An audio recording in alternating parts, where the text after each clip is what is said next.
Peoria Unified, our kindergarten programs are designed to ensure that your child is known, valued, cared for, and challenged. Kindergarten is so much more than just the ABCs. It is where creativity is encouraged and bright minds blossom in a fun and safe environment. In Peoria Unified, we strive to make this an easy adjustment for parents to ensure your child is well prepared for the best possible educational experience. If you have an incoming kindergartner who will turn 5 by September 1st, 2024, visit peoriaunified.org/kindergarten for more information about how to reserve your child's seat in our kindergarten program. Enroll today.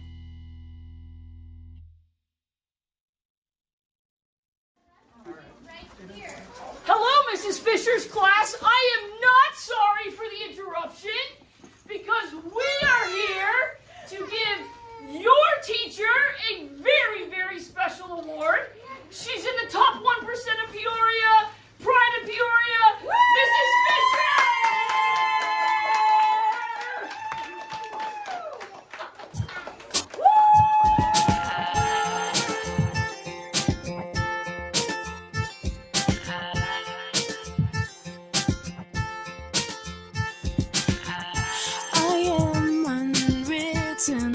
Can't read my mind, I'm undefined. I'm just beginning, the pen's in my hand, ending unplanned. Staring at the blank page before you, open up the dirty window, let the sun illuminate the words that you could not find. Reaching for something in the distance, so close you can almost taste it. Release your inhibitions, feel the rain on your skin. No one else can feel it for you, only you can let it in. No one else can speak the words on your lips. Drench yourself in words unspoken, live your life with arms wide open. Today is where your book begins, the rest is still unwritten. Yeah. But you have been selected as one of Marshall Ranch's Pride of Peoria winners.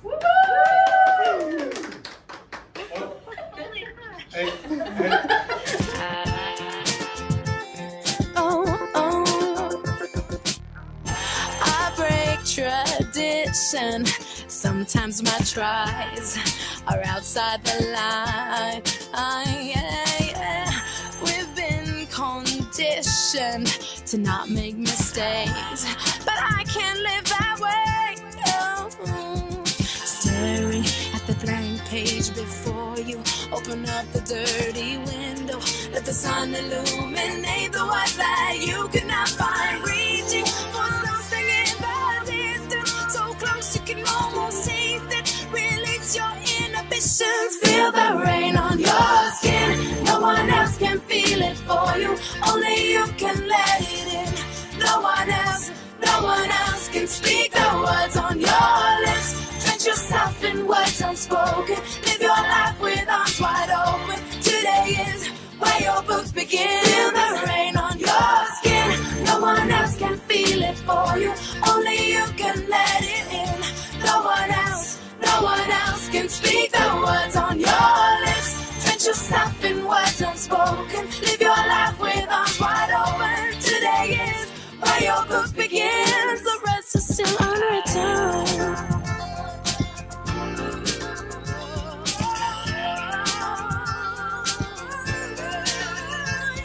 Staring at the blank page before you, open up the dirty window, let the sun illuminate the words that you cannot find. Reaching for something in the distance, so close you can almost taste it. Release your inhibition. I couldn't have done and grown in these areas without the leadership that I've been under, as well as all of the support staff that supports us, as well as a very strong family from my husband and children to my sister and beyond.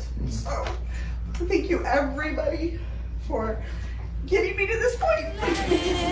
No one else can speak the words on your lips. Drench yourself in words unspoken, live your life with arms wide open. Today is where your books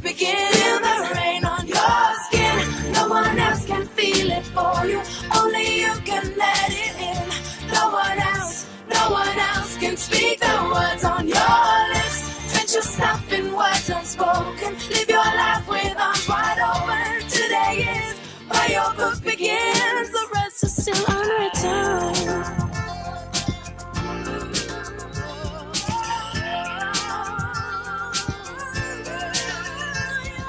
Staring at the blank page before you. Open up the dirty window. Let the sun illuminate the words that you cannot find. Reaching for something in the distance, so close you can almost taste it. Release your inhibitions. Feel the rain on your skin. No one else can feel it for you. Only you can let it in. No one else can speak the words on your lips. Drench yourself in words unspoken. Live your life with arms wide open. Today is where your book begins. Feel the rain on your skin. No one else can feel it for you. Only you can let it in. No one else can speak the words on your lips. Drench yourself in words unspoken.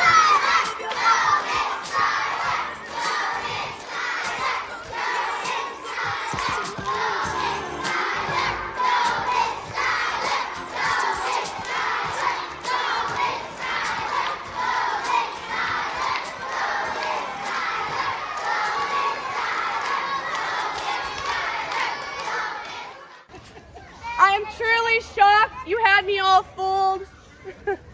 And you have me speechless. I just love you guys so much. We love you. Okay, thank you.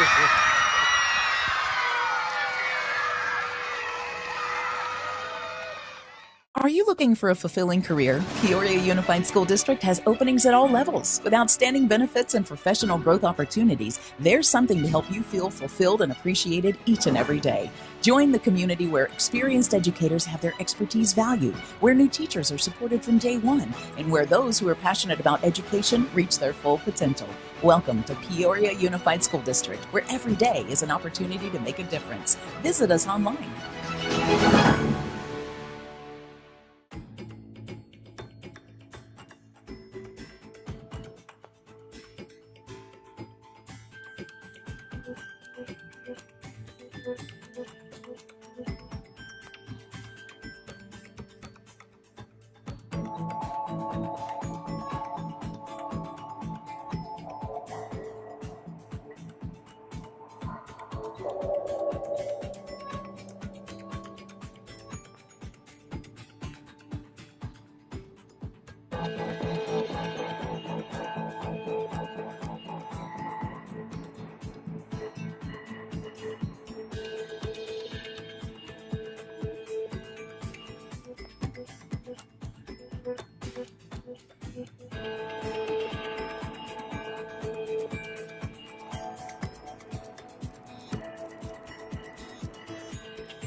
Thank you.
Are you looking for a fulfilling career? Peoria Unified School District has openings at all levels. With outstanding benefits and professional growth opportunities, there's something to help you feel fulfilled and appreciated each and every day. Join the community where experienced educators have their expertise valued, where new teachers are supported from day one, and where those who are passionate about education reach their full potential. Welcome to Peoria Unified School District, where every day is an opportunity to make a difference. Visit us online.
Welcome, everybody. Thank you for coming tonight. I'm going to call this meeting to order at 6 p.m.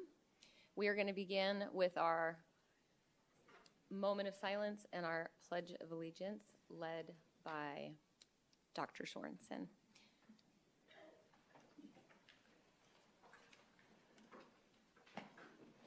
In this moment of silence, if you could keep the Peoria High School family in your hearts, as we lost a Panther recently.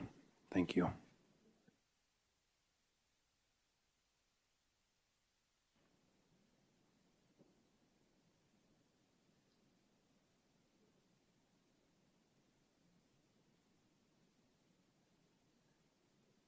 pledge allegiance to the flag of the United States of America and to the republic for which it stands, one nation, under God, indivisible, with liberty and justice for all. Thank you, and we'd also like to recognize the people that are joining us via YouTube and live stream. We're going to move on to section 3. We're going to address the agenda, consider adoption or recommending changes. I would like to pull 5.3 from consent. I'll second that. Thank you. Motion made by myself and a second made by Mr. Sandoval. And President Proudfit, I just, again, would like to ask, since we have a very long meeting tonight and a lot of policy reads, of public comment being moved to the beginning, so that if there are families or community members that want to speak on something not on the agenda, we just have a lot of policy reads and staying here kind of late. Do we have a second? I second that. Me too. Mrs. Ewing, do you have any? I don't have any changes. Mr. Sandoval? I don't have any changes this evening either. Thank you. Dr. Sorensen? No, ma'am. And do you have any others, Mrs. Rooks? Nope, that was the only one. Okay, I motion to approve tonight's agenda minus 5.3. I'll second that. We have a motion made by myself and a second made by Mr. Sandoval.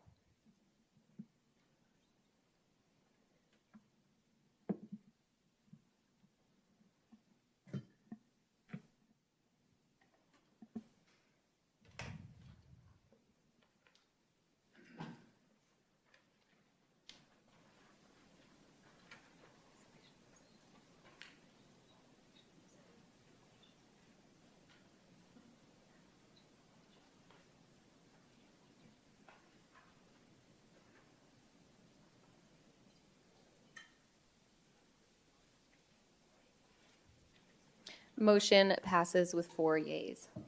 Moving on to section 4, recognitions. Ms. Airy, do we have any recognitions tonight? Good evening, President Proudfit, members of the board. There are no recognitions this evening. Thank you. Moving on to section 4.2, board comments. We'll start with you, Mrs. Ewing. Turn my microphone on. Our last board meeting was May 9th. A couple things that I've been out doing. May 10th, I was able to visit Ira Murphy School, and we were able to discuss the needs of that community there. And so that was great. Attended with Mr. Nuttall, so thank you for that. On May 14th, I, along with many of our board members, attended the Liberty High School Senior Awards. Thank you so much for inviting our entire board out, and we had a great show of attendance there. And thank you to all the staff and families that made that happen and for the enthusiasm. On May 15th, I went to a United Community Action Network meeting. That's with a group called UCAN. I got to attend alongside our McKinney-Vento representative to learn about services, community services that help to provide for our housing insecure students and families, and then the needs and so forth. And he was talking about how we have almost a threefold increase in the number of homeless students, and so the need is really great. And then he also talked about how because a lot of our families are not chronic homeless families, that they don't qualify for a lot of services, so that's a big challenge. So it was great to hear about all the community resources out there, but it was a tough topic. Got to attend the Smart Center dedication. A lot of our board members were out there. I'll let you talk about the surprise to Mrs. Connolly that we were able to be there for. And then, of course, the graduations, promotions. I would be remiss if I don't recognize the amazing ceremony that Peoria Flex Academy puts on, and their rose ceremony, and then was at some 8th grade promotions for Heritage, Copperwood, Saguaro Ranch, Canyon, and Desert Valley. And I just can't say enough about the inspiring, eloquent words of our 8th graders who get up there and speak, and all of the effort that the staff and families put into that, and then just the big fanfare of our families and students, just celebrating our students, and it was just really, really inspiring. So I started the week off with some looking at our families who are really high in need, and ended the week off, or the 2 weeks off, with celebrating all of the great accomplishments with our students. And I appreciate all the hard work that went into that. So that's everything I have, so thank you. Thank you. Mr. Sandoval? Yeah, thank you for stealing some of my thunder there, I'm Miss sorry. Ewan. That's okay. No, so I won't be repetitive, but yeah, I mean, a lot has gone on over the last few weeks without question as we get into our end of the year celebrations and our ROTC awards and all of our graduates, both at the elementary and high school levels. Again, just very, very inspiring when you talk about our district and all the great things that go on throughout the district. And that is a result of our teachers, staff, all of our leadership, and our families and our community that's here today. To increase our scholarship dollars awarded to our seniors, by over $20 million year over year, that is amazing. Our students are achieving a lot of great achievements, as they, walk through the halls of Peoria Unified. So certainly proud of that. And really lastly, I just want to say to all of our teachers, staff, admin, I know we're entering the summer months, and I was talking to a few of you earlier today. I think it's more about how's it going working in the heat, because I know over the summer you still work and put in a lot of time, which, I know we certainly appreciate. So just take some time, get some headspace, have a great summer, and it's great to see everybody this evening. Thank you. Dr. Sorensen? Yeah, I'd like to take a moment right now to let everyone know that this will be my last governing board meeting. In between now and the next one, I will be moving outside of the district and thus cannot represent Peoria Unified School District.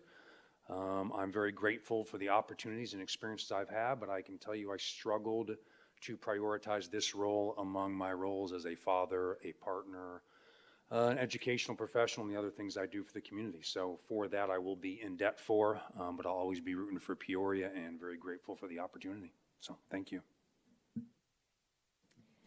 Thank you. Mrs. Rooks? First, I know that we just had Memorial Day, so I just wanted to say thank you to those who have died serving our country and recognizing Memorial Day.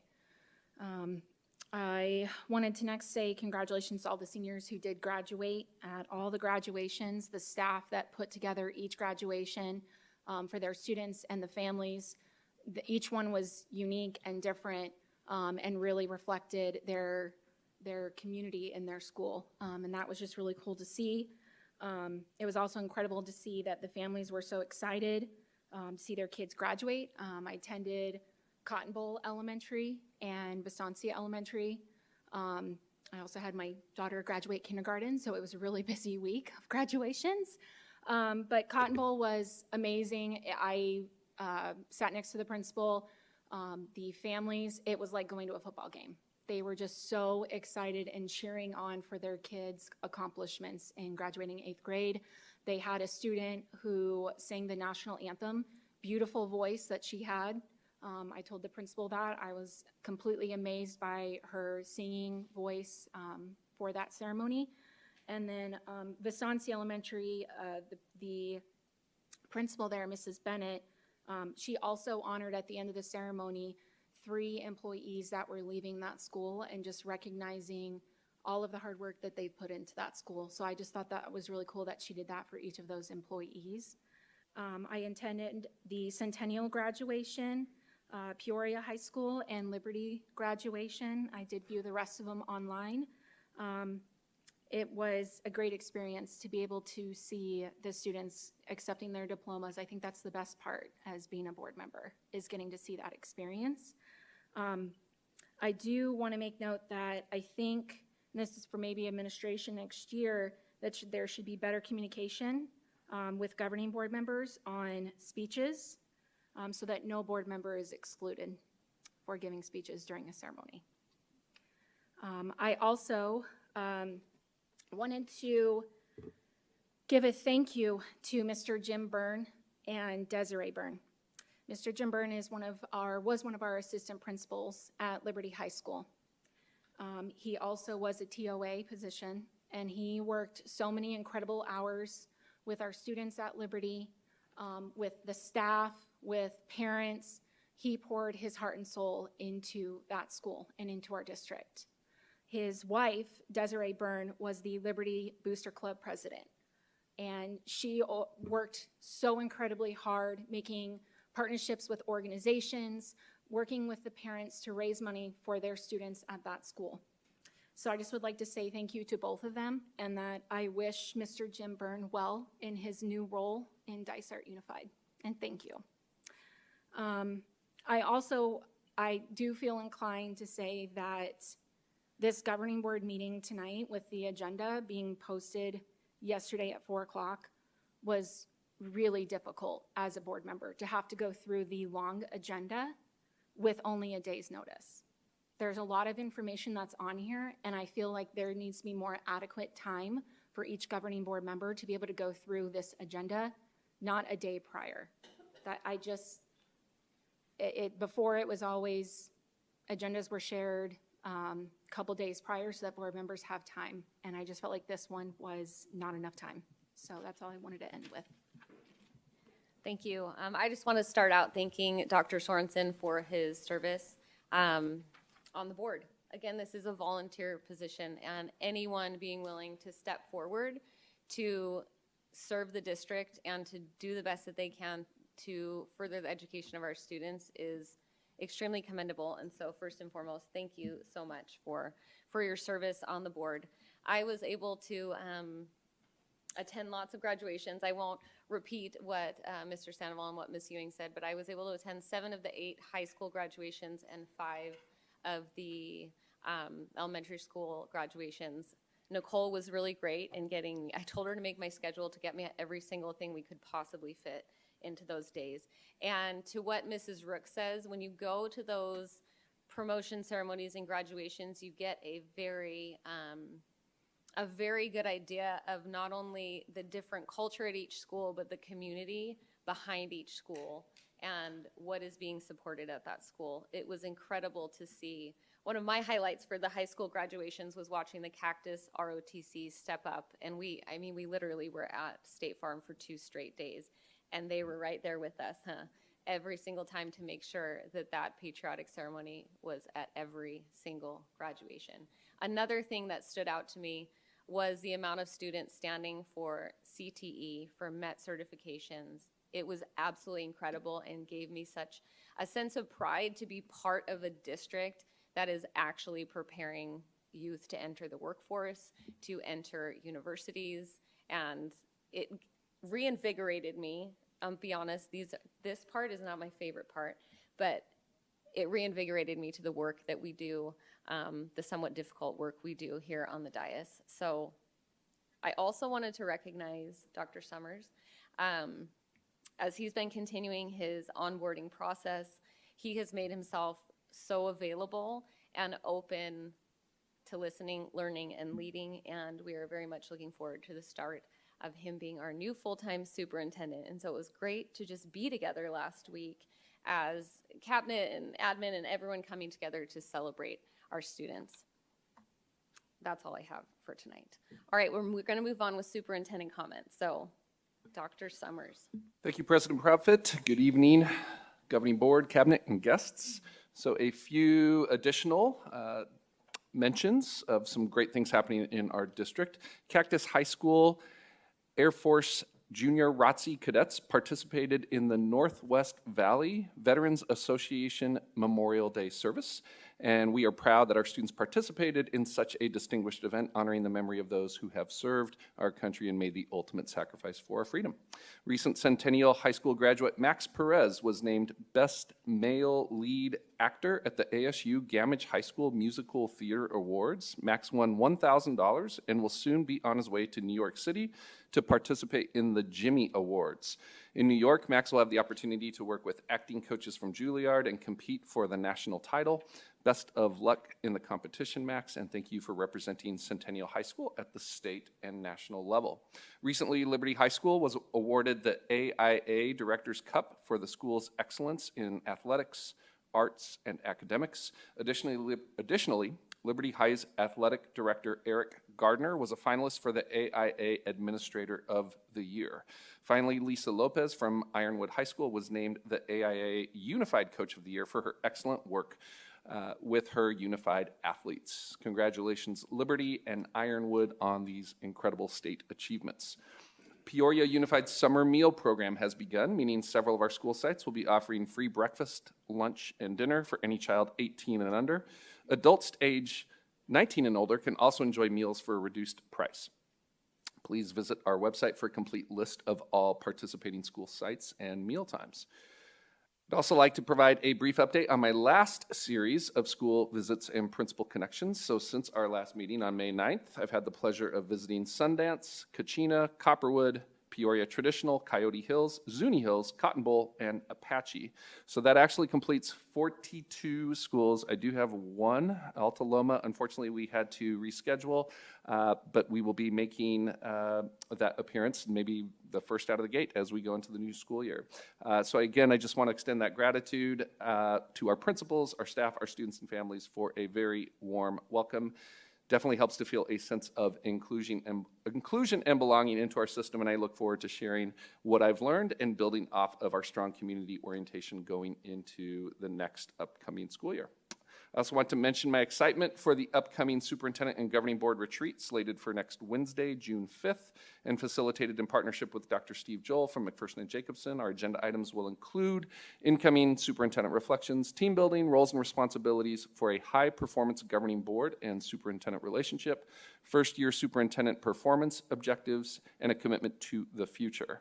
And as the focus of this time is on building a strong foundation for our future governance team, we're pleased that the Rio Vista Community Center will be able to accommodate our visit and appreciate this partnership, and again, look forward to our work together in service to our students, families, staff, and community. And finally, to conclude, I want to once again formally congratulate all of our high school graduates on making this milestone in their lives last week. Our graduates are fully equipped to enter society, the workforce, military service, and secondary education. So thank you to all of you who have encouraged them and continually lifted them up throughout their journey in Peoria Unified. Once again, congratulations to our seniors on all your hard work these past 13 years, and may your futures be bright. Thank you, President Proffitt. Thank you. And I forgot to mention one more really great thing that happened. As we were coming out of the Smart Center dedication, the city of Peoria has actually recognized one of our retiring principals, Ray Connolly, and declared May 15th Ray Connolly Day. And so we were able to go with Vice Mayor Edwards and to deliver that certificate. It was a really special moment to truly cherish one of our educators who's retiring, but who has absolutely just brought such a legacy of excellence to our district. So congratulations, and may May 15th always be Ray Connolly Day in Peoria District. All right, we're gonna be moving to the items removed from consent. So 6.1, the Human Resources Report, and we have one public comment tied to this item. Devin?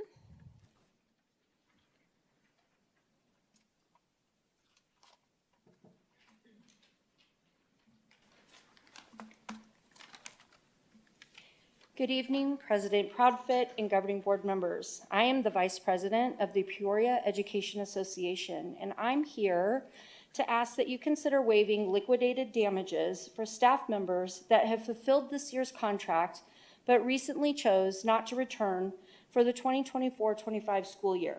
Liquidated damages are punitive in nature and have proven ineffective to sway individuals from breaking their contracts. Although I am not familiar with the circumstances that have led to each of these individuals to make the difficult decision to leave our district, what I have learned is one of the individuals is leaving as their position was no longer funded by ESSER funds. So they were not offered an opportunity to continue with that position, and they were offered a position in a neighboring district that would be considered a promotion. Another employee on our list tonight is actually retiring and should be held harmless. I recognize waiving liquidated damages may be considered voting against the board's current policy. However, GCQC-R Part F states, each year the governing board will review the liquidated damages amount and determine if any adjustments to amount or process needs to be made for the following year. This part of the policy has not been upheld. While reviewing several other districts' policies, I found many are no longer assessing liquidated damages or have developed a tiered approach based on the date in which the employee resigns their position. If we are truly attempting to be competitive with other districts to attract new employees, Our policy needs to be updated, as this one surely would be considered a detriment. Therefore, I recommend the board waive liquidated damages now, then take the time to consider either abolishing this policy altogether or revising it to hold staff harmless if they choose to leave the district by July 1st. Those that break contracts after July 1st, but before the first day of the new contract year, be assessed a prorated version of liquidated damages, while those that break contract after the first day of the new contract be assessed the full $1,500. I thank you for your consideration. Thank you. Is there any board comments on this item? Mrs. Ewing? Thank you. Yes, I do have some comments. So I did go back and review, and I called over to ASBA and said, you know, can you give me an idea of what some of the other districts have and so forth? And I did note that some of our other districts that they're not as large as we are, but that have policies, they do allow for liquidated damages to be waived when they're going to another district to a higher position. And so and I did notice that there are some other things that are on other districts' policies that it could be an opportunity to just provide one more reason why we have employees to stay. If we have, it's an opportunity to attract and retain if we could update that. So I know that whenever we as a board are considering taking any sort of action, the first thing we always have to look towards is certainly the law, right? And there's no sort of statute guiding there's no sorts of statute guiding this. And there's our policy, if we were to vote to waive these liquidated damages, it would be going against our policy, but I would suggest that we spend some time really looking at revising this policy and making it more friendly to our employees while also balancing the process that we have to go through in terms of finding position individuals and that type of thing. So I think there's a better balance than what we have in place. And so I would be in agreement to waive those liquidated damages with the prefaces that we as a board review that policy and update it and change it to be more attractive. So that's my viewpoint. Thank you. Mr. Sandoval?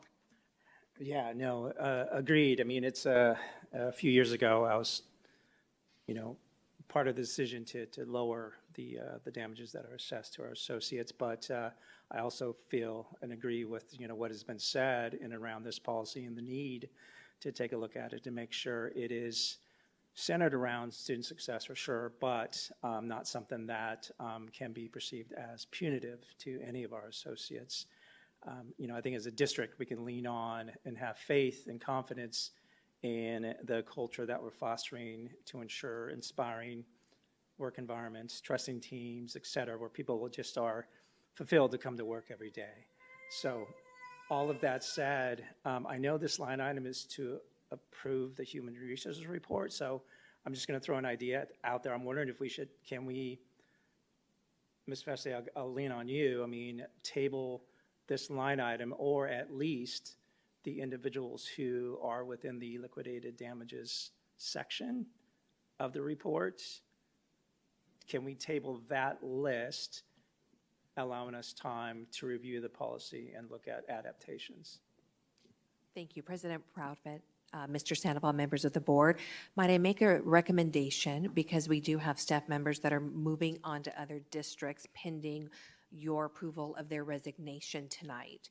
And so I might recommend that we approve the resignations of the individuals, but table the conversation and pause on the liquidated damages until you as a board could provide additional guidance to human resources on next steps. absolutely support that. I think that's the right thing to do. So that would require a motion, right? Mm-hmm. Do you want to President put forward Proud- that? Yes. Oh, yes. Can we let yeah. Sworns Other and maybe comments? go and then we can, Sure. yeah. Yeah, I would say liquidated damages are tough. I have yet to see any evidence or facts or research that talks about the effectiveness of it.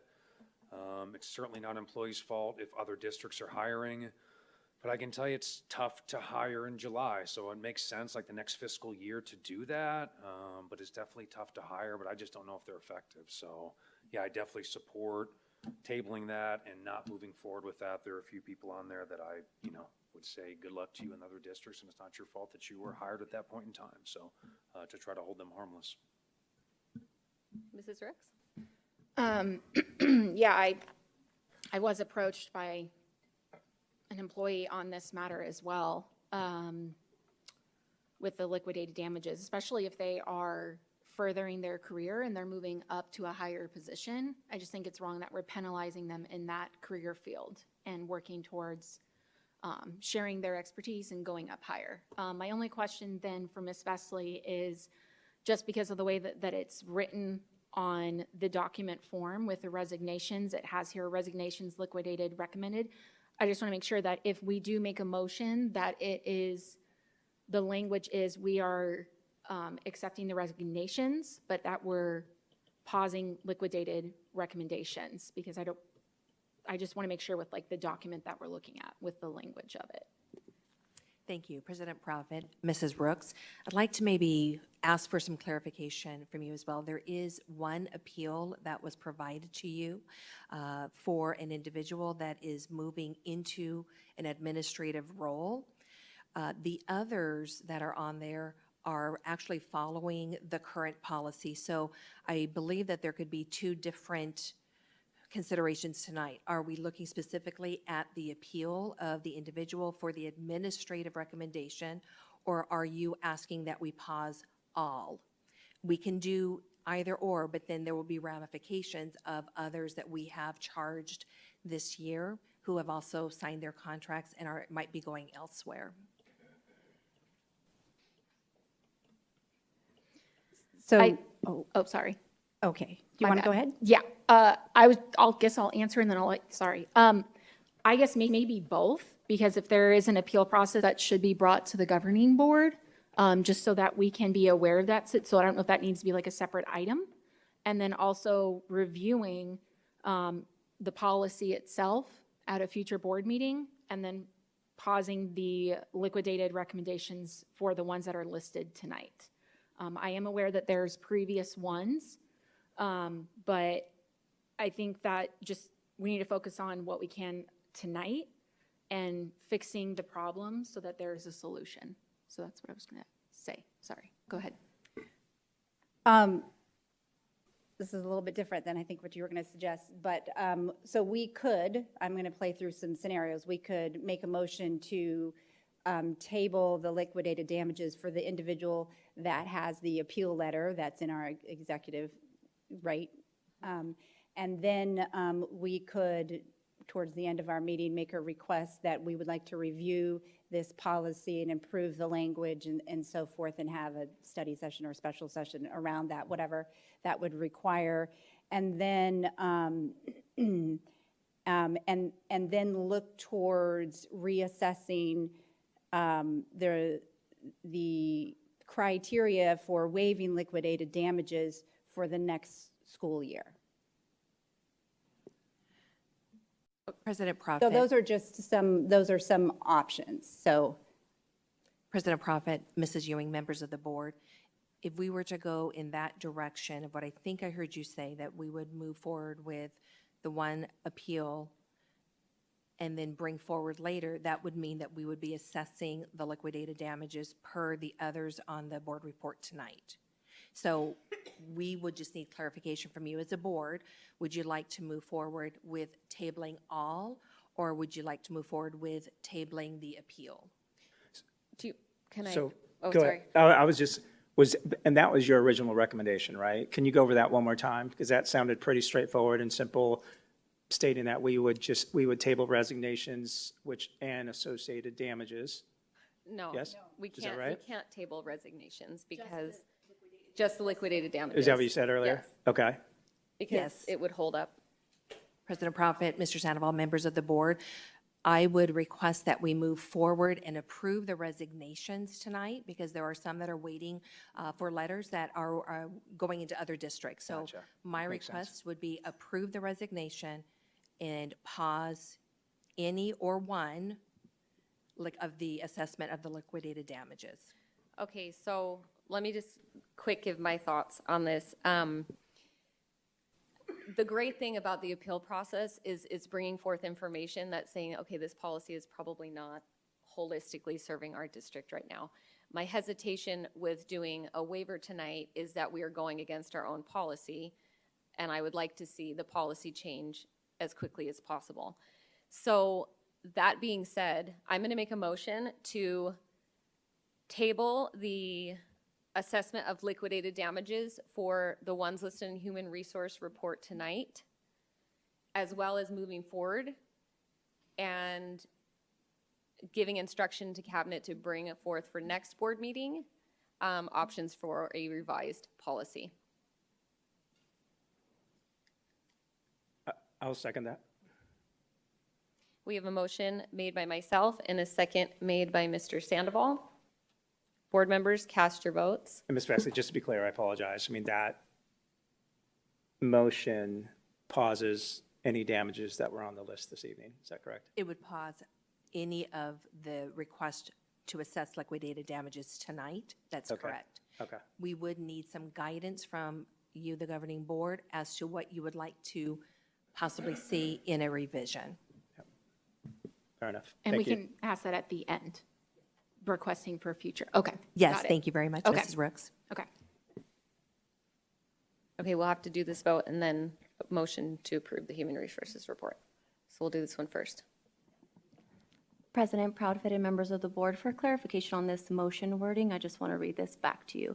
So we have a motion to approve the human resources report with a modification to approve all resignations and to pause the assessment of all liquidated damages.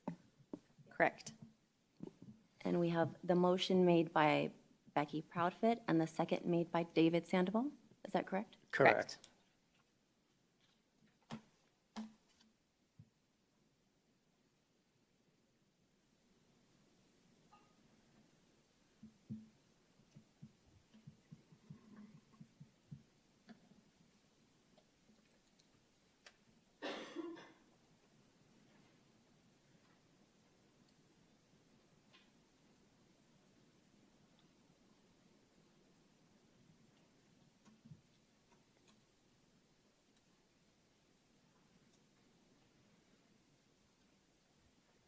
Motion passes with 5 yeas. All right, moving on to section 7.1, consideration of administrative appointment for our Director of Safety and Security. We're going to turn the time over to Ms. Vesely.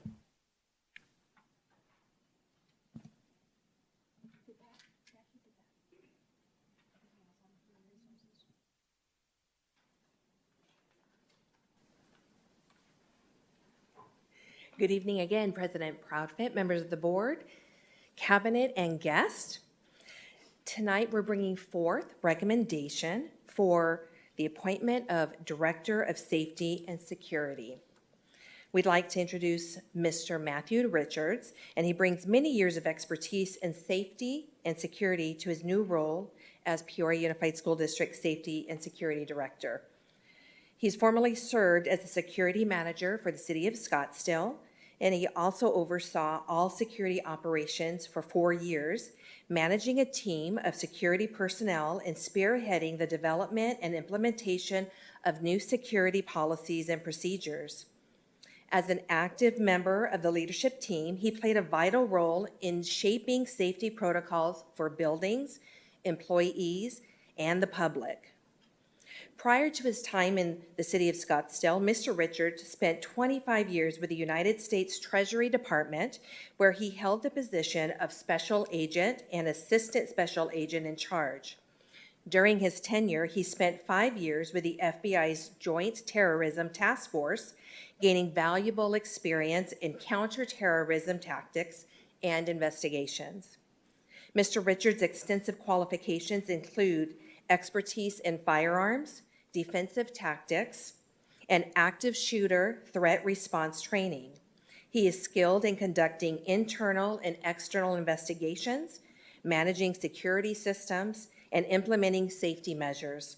His management experience encompasses HR responsibilities, budgeting and acquisition, supported by advanced training in human resources management and leadership development.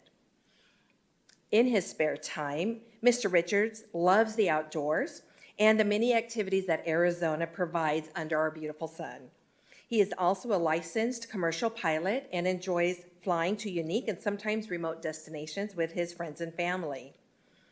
And finally, he devotes his fall weekends to officiating Big Ten football games, demonstrating his passion for sports, admiration for student athletes, and his dedication to community engagement. So tonight, we're asking for your support in looking at Mr. Richards as our next Director of Safety and Security. Thank you. We'll start with Mrs. Ewing. I don't have any questions. I'm just looking forward to approving this. Yes. Mr. Sandoval? No questions at the moment. Dr. Sorensen? No, ma'am. Mrs. Rooks? No, thank you. Well, I'll just say, if we could have written up a sheet of exactly what a safety and security officer was, I think you might be it. So looking very forward to that. That being said, I motion to approve the administrative appointment for the Director of Safety and Security position as presented. I will second that. We have a motion made by myself and a second made by Mrs. Ewing. Board members, please cast your votes.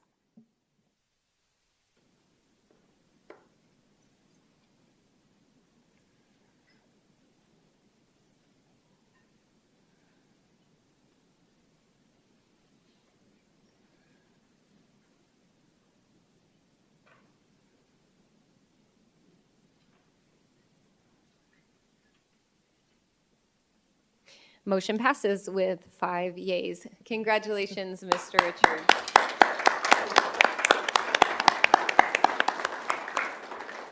Thank you, President Proudfit. At this time, I'd like to bring Mr. Richards on up. I know he's here with his beautiful wife.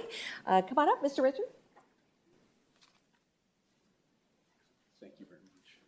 Thank you, board members and administrative staff and faculty and parents. I'm proud to be here. I'm really excited to be working for the Peoria Unified School District.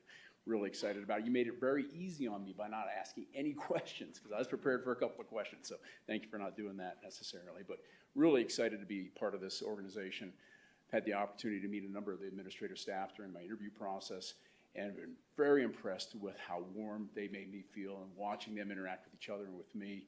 I'm a product of the education system, the public education system. I have 5 kids that went through the public education system and know the importance of the role that our administration, our faculty, our educators have on our students of today. And I'm proud to be a part of this and to do my part in making it a safe, emotionally safe and physically safe environment for our youth in our Peoria Unified School District. There's a lot that I'm looking forward to evaluating, determining what the vulnerabilities are of perhaps some of the schools that need a little addressing.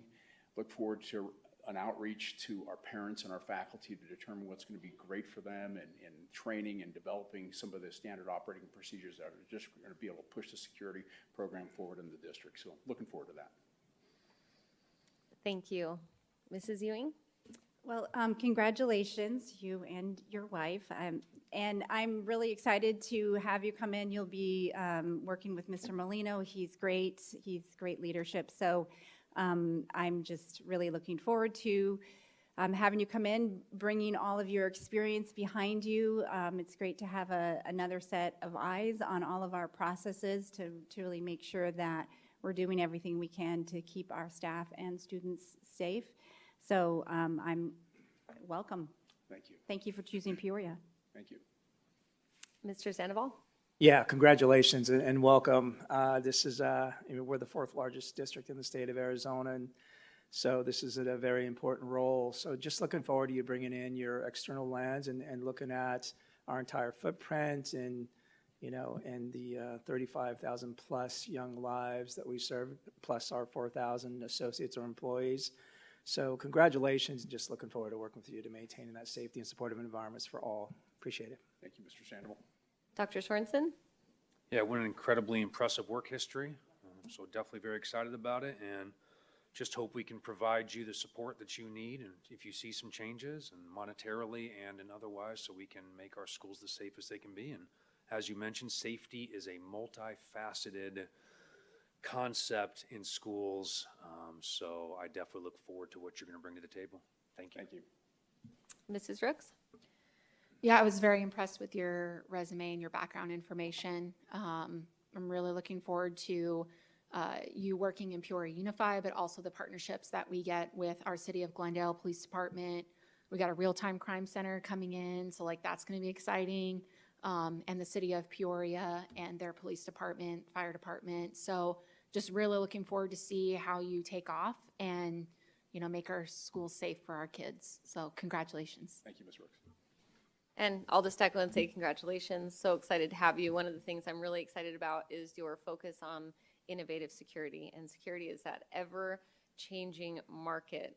My husband and I own a business within that sector, and it is incredible the technologies that are coming up with and ways to implement them. And so I'm looking forward to tapping into that innovative and working together as a board to make sure you have the support you need to ensure our students' safety. So thank you so much.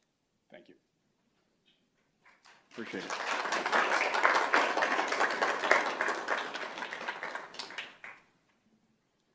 Moving on to section 7.2, the fourth credit textbook, math textbook adoption. Turning the time over to Dr. Hernandez.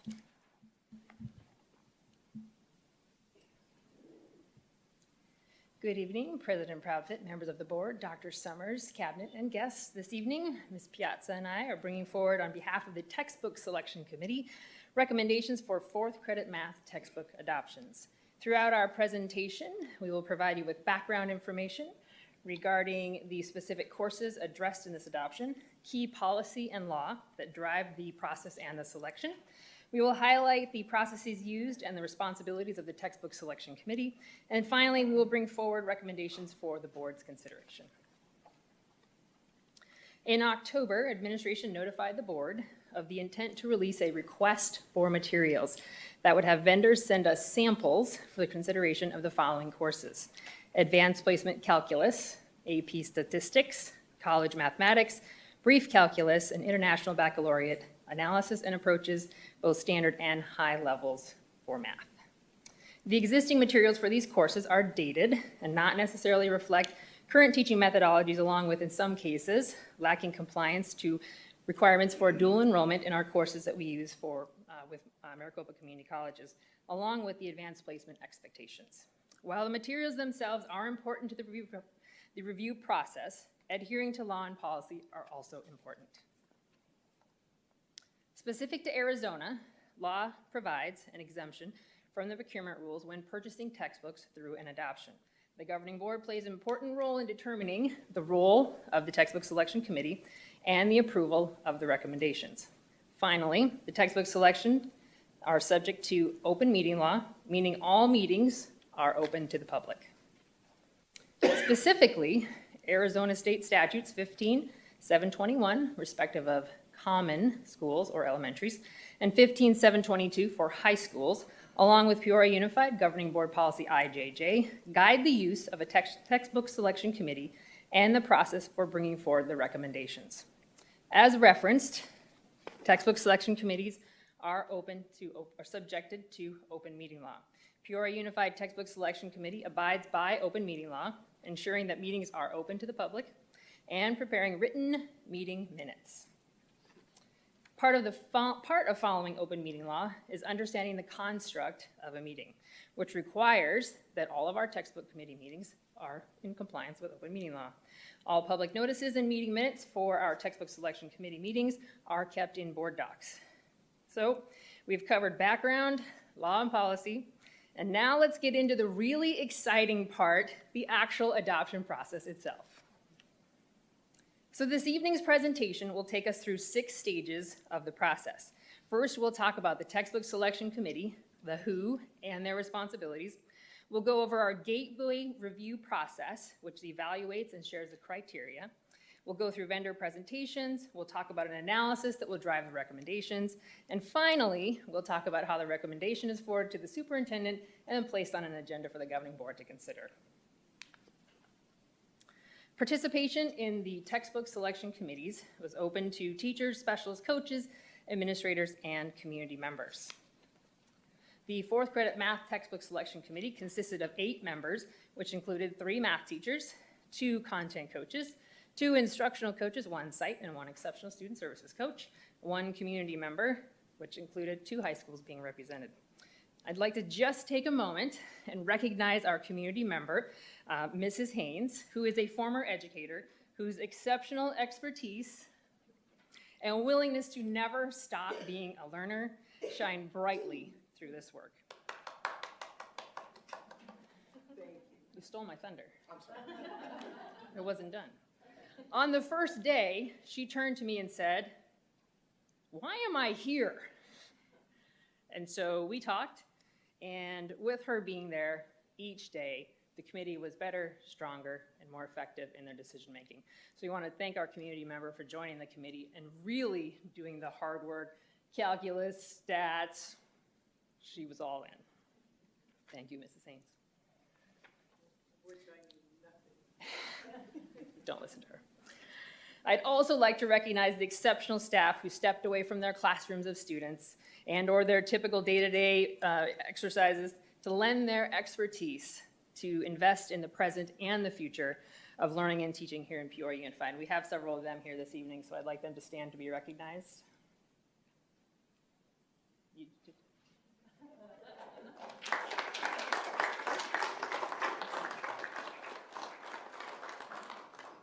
Thank you for your service. So now we'll transition to the roles and responsibilities of the Textbook Selection Committee. First and foremost, adhere and conduct business according to open meeting law. They utilize the gateway evaluation process to determine which submissions would move on and which ones would not. They hosted vendor presentations along with collecting and analyzing feedback in order to submit and prepare the recommendation to the superintendent. The Textbook Selection Committee for 4th Credit Math met 5 times, dedicating well over 30 hours that culminated in tonight's recommendations. We will now transition into the gateway review process to provide insight into not only the process, but also the criteria used. The gateway review process includes 3 gateways for each evaluation: standards, practices, and instructional supports, noting that resources not meeting the expectations for any given gateway did not move on in the process or into subsequent gateways. Included with and throughout the gateways is a very important component of student voice. You may recall from last spring that we utilized the SEATS process. Students engaged with administrators, teachers, and staff that our student services team pulled together to meet with our students. And we asked them, what is it about the resources that you want to see in your hands? What is it about resources that you want to see in your teachers' hands? And the students shared really great things with us, like they wanted to see updated resources that reflect career options that they would be looking toward. They wanted to be sure that we were providing supports to all learners, and to hear students talk about the importance of supporting all learners in their classes is very powerful. And they wanted a variety in their assignments, different ways to show what they know. So then after we collected the SEATS data, we took that data to the Superintendent's Student Advisory Council and had that group weigh in as well. And they largely agreed with the criteria we collected.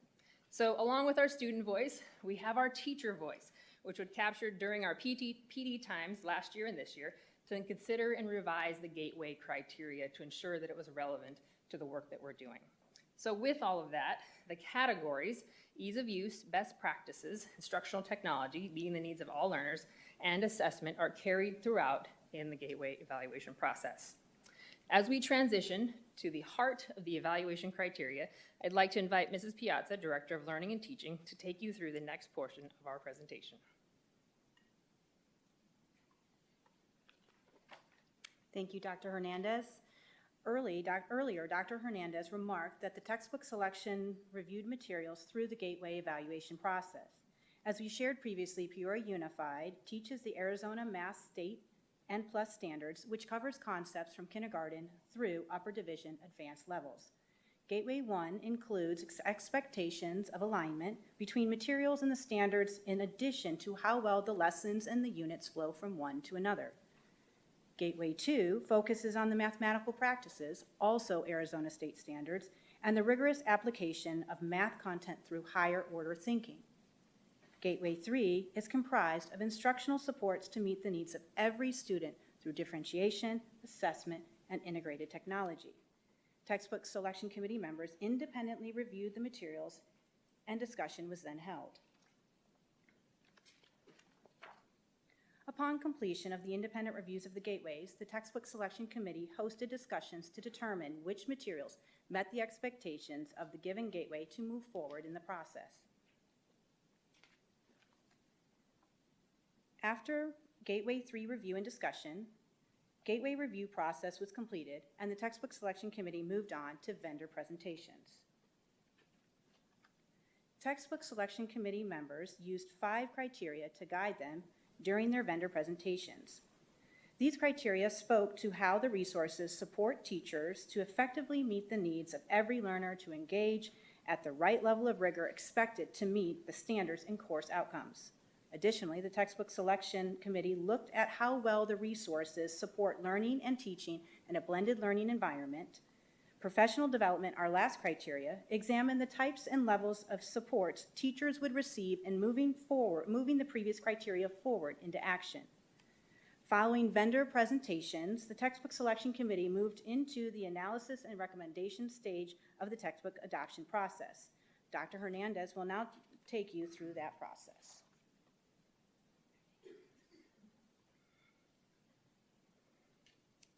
At the conclusion of the meeting series, the Textbook Selection Committee met one final time to cull together all of the data collected from the entire process to begin to formulate their recommendations. Per statute and policy, the public had the opportunity not only to attend the meetings, but to also provide feedback on each submission under consideration.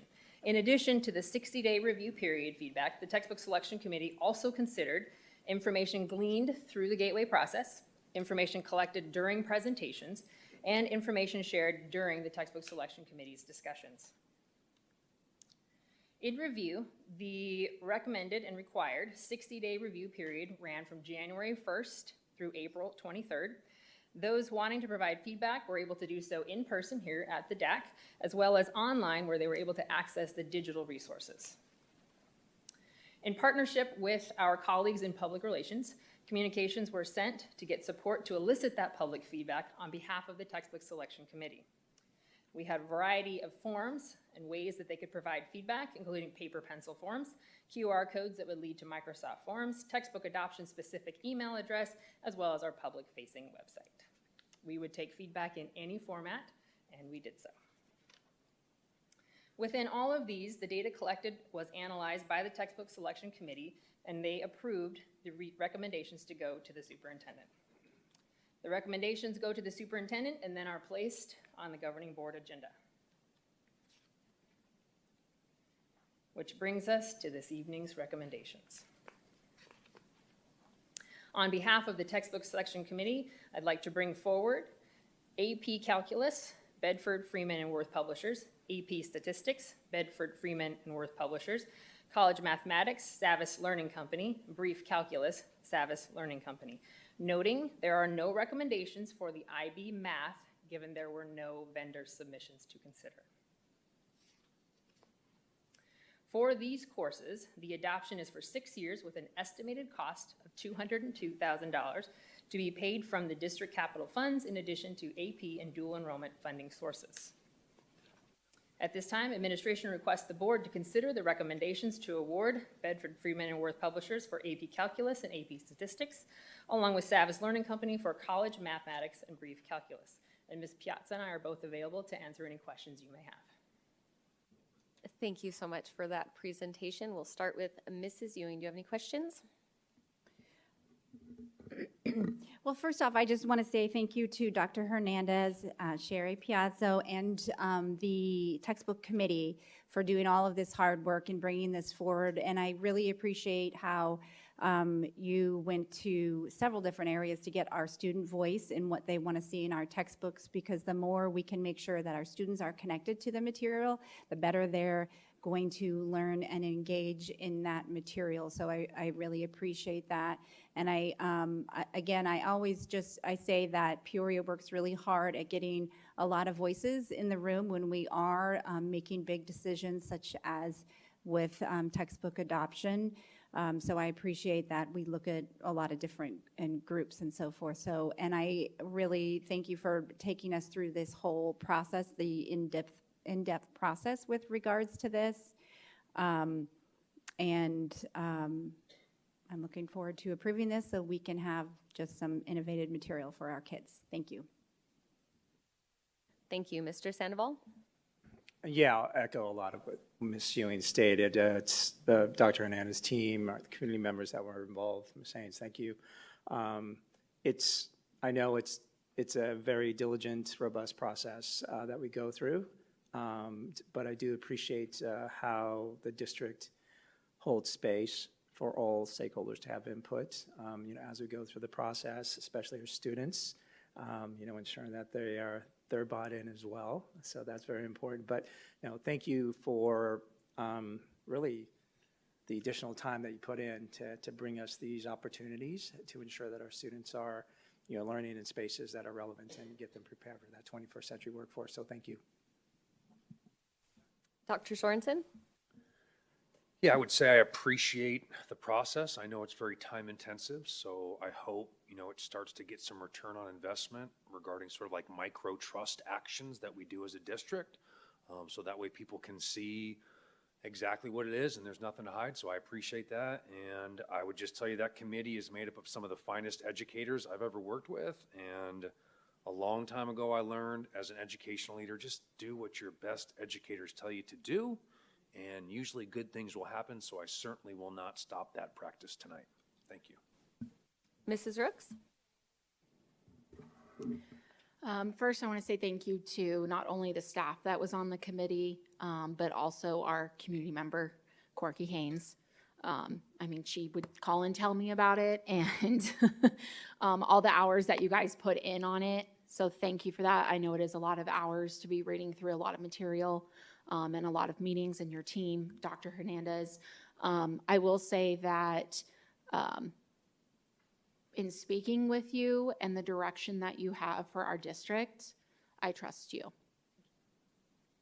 So, and that's big for me to say that. So I look forward to voting tonight. I just want to say thank you again. I'm going to echo being on those textbook committees is a very labor intensive. Corky, I would have felt the same way with calculus. Put me in languages, I would have been all right. But calculus, I don't know that my input would have been what you needed. So thank you for digging in and for doing that work because it's so crucial. I just wanted to highlight again, I think the students' response and input on this process was really profound. That was some powerful statements that they truly are understanding that every student, every day, prepared to meet tomorrow. And I just really appreciate all the voices in the room and especially that we are taking into consideration what the students think and what they are wanting for their future. So that being said, I motion to approve the 4th Credit Math Textbook Adoption Award to the following vendors: Bedford, Freeman, and Worth Publishers for AP Calculus and AP Statistics, and Savas Learning Company for College Mathematics and Brief Calculus. I'll second that. We have a motion made by myself and a second made by Mr. Sandoval. Board members, please cast your votes.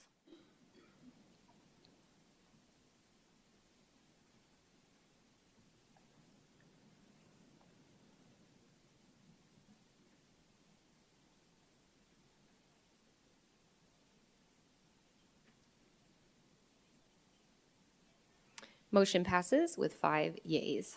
All right, we'll move on to 7.3, the World Languages Textbook Adoption. Turn the time over again to Dr. Hernandez. Thank you, President Proudfit, members of the board, Dr. Summers, cabinets and guests. This evening, Ms. Piazza and I are also bringing forward, on behalf of the Textbook Selection Committee, recommendations for select world language courses. Throughout this presentation, we will cover the same procedures and processes as we did with fourth credit math. In order to be efficient, we will highlight areas unique to world languages only. So like we covered background policy, the selection process and the responsibilities along with the final recommendation will all be very similar. Similar to math, world language course materials are dated and do not necessarily reflect shifts in teaching methodology related to learning a foreign language. So with that, the American Sign Language, French, German, Japanese, and Spanish world languages were considered in this adoption. As highlighted previously, Rule R7-2 speaks to the textbook adoption procurement process when in utilizing an adoption process. As highlighted previously, ARS 15721 and 15722 policy IJJ guide the process that we have used. And as also shared, the textbook selection committee's meetings are subject to open meeting law. With public notices provided and meeting minutes posted, the meeting structures are in place that highlight the review process. Like with the math, the 6 stages of the review process were also utilized. Within the committee, opportunities were arranged for stakeholder groups to join if they would like, teachers, specialists, coaches, administrators, and community members. For world languages, the following were represented on the textbook selection committee. We had 5 world languages teachers, 5 content coaches, 2 instructional coaches, 1 site, 1 exceptional student, and 1 community member, with 4 of our high schools represented. And similar to math, I would like to take just a moment to highlight our community member who served on the textbook selection committee. Mrs. Todd, where'd she go? There she is. Brings a wealth of various educational experiences with a wide-ranging span of perspective from various positions in K-12. And we all know if you hand her a microphone, it will get the business done. She brought dynamic understanding to the realities of learning and teaching and was certainly appreciated by team members through and across the textbook selection committee. Thank you for your insights. I would also like to recognize the members who filled out the rest of the amazing group of dedicated educators who committed many, many hours to asking the tough questions while focusing on our learners. So I'm going to ask you all to stand again. You probably need a stretch break anyway. There you go. Thank you for your service.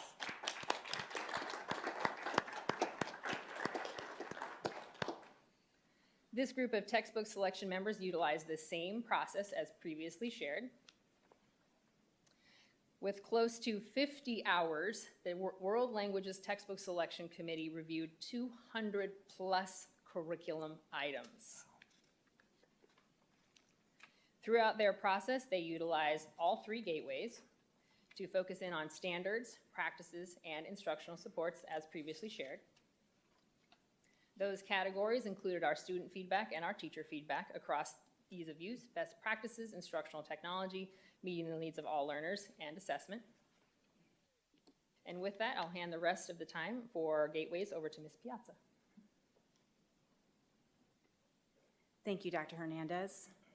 Similar to our previous presentation, Gateway 1 included expectations for alignment between the materials and the Arizona World and Native Language Standards, and what students should know and be able to do when learning to communicate in a language other than English. Gateway 2 encompassed the effective instructional methods for teaching world languages. Additionally, the Gateway includes scope and sequence. This is how the content is broken down and organized in a manner that best supports learners in understanding such things as vocabulary and language structures. Gateway 3 had the committee members review materials through the lens of instructional supports to meet the needs of every student through differentiation, technology integration, and assessment. As shared earlier, textbook committee members independently reviewed the materials and discussion was held. Similar to our previous reviewed textbook selection committee process, after the independent reviews of the gateways were completed, the textbook selection committee members met with the expectations of the given gateways to move forward in the process through discussion.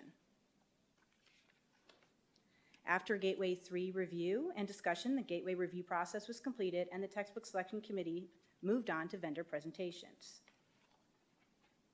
The World Language Textbook Selection Committee engaged vendor presentations using the same 5 criteria that were our 4th credit math textbook selection committee used.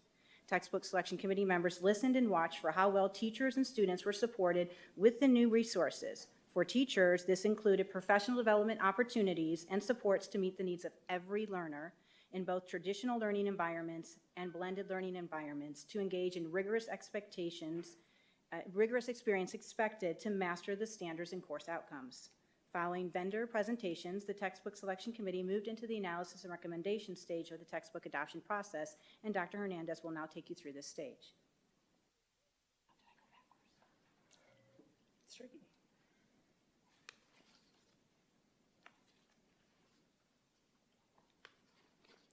So similar to the final meeting for the 4th credit textbook adoption committee, it entailed pulling all of the information together to prepare the recommendations that we will have for you this evening. The recommendations include the textbook selections committee's review of all of the public feedback that was collected.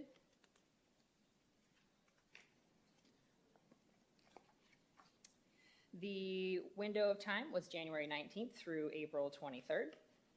And as shared, opportunities were provided to collect that feedback and communicate it broadly to our parents and our community. The 60-day window allowed for paper pencil submissions, QR codes, the textbook adoption email address, and of course our public-facing website. And with all of the final analysis complete, the Textbook Selection Committee prepared the recommendation that went to the superintendent that found its way to the governing board meeting this evening. And so with that, on behalf of the World Languages Textbook Selection Committee, I'm bringing forward the following recommendations. Spanish, McGraw-Hill, AP Spanish, Vista Spanish, French, Vista French, AP French, Vista French, German, Wayside German, noting there is no purchase for IB French, Japanese, and American Sign Language, which were made as part of this RFM. For these courses, the adoption for a 6th year is estimated cost at $668,000 to be paid from district capital funds and advanced placement and dual enrollment funding sources. At this time, administration requests the board consider for the recommendation to award McGraw-Hill Education for Spanish, Vista Higher Learning for AP Spanish French and AP French, Wayside Publishing for German. And Ms. Piazza and I are available to answer any questions you may have. Thank you. We're going to start with Mrs. Ewing. On the ones that did not get approved, will we be seeing those? Can you just explain what that next steps is for those? President Proffitt, Mrs. Ewing. So what we will do is those who didn't make it through the gateway process, we will release a new RFM for those, or those who received no submissions, we'll include them in the next RFM as well. Okay, thank you. So again, thank you to all of these individuals, although I noted that we had more people listed than stood up, so I know that a lot of them are not here. So if they're watching, thank you for all of your 50-plus hours of work on this and reading through almost over 200 submissions, so that's amazing. I really appreciate that, and I appreciate your team for this. So I don't have any further questions. Mr. Sandoval? Yeah, thank you again, for the transparency and inclusivity of, ensuring that the voices of all stakeholders were included here. It's appreciated. Dr. Sorensen? Yeah, like reviewing all those curriculum materials is like my least favorite process of probably the teaching and learning and the entire thing that goes into it. So obviously, thank you to the educators and to the non-educators. Thank you so much for doing that work. And just generally, like Ms. Haynes and Ms. Todd, just presence here. So I know I'm off the agenda item, but their commitment to being here, and it's definitely something I respect a great deal. So thank you to all the work that went into this proposal. Thank you. Mrs. Rooks? Yeah, I'll just reiterate again, thank you to the staff, to the community members that sat on those committees for all the hours that you read through World Language curriculum textbook. So I appreciate all of that and going through that with your team, Dr. Hernandez. And, I'll just say again, I trust you with the children in this district. I'll just echo the same thing. Thank you, but we'll keep it brief because I would say everything that everyone else has already said. That being said, I motion to approve the World Languages Textbook Adoption Award to the following vendors: McGraw-Hill Education for Spanish 1 through 5, Vista Higher Learning for AP Spanish French 1 through 5 and AP French, and Wayside Publishing for German 1 and 2. I will second that. We have a motion made by myself and a second made by Mrs. Ewing. Board members, please cast your votes.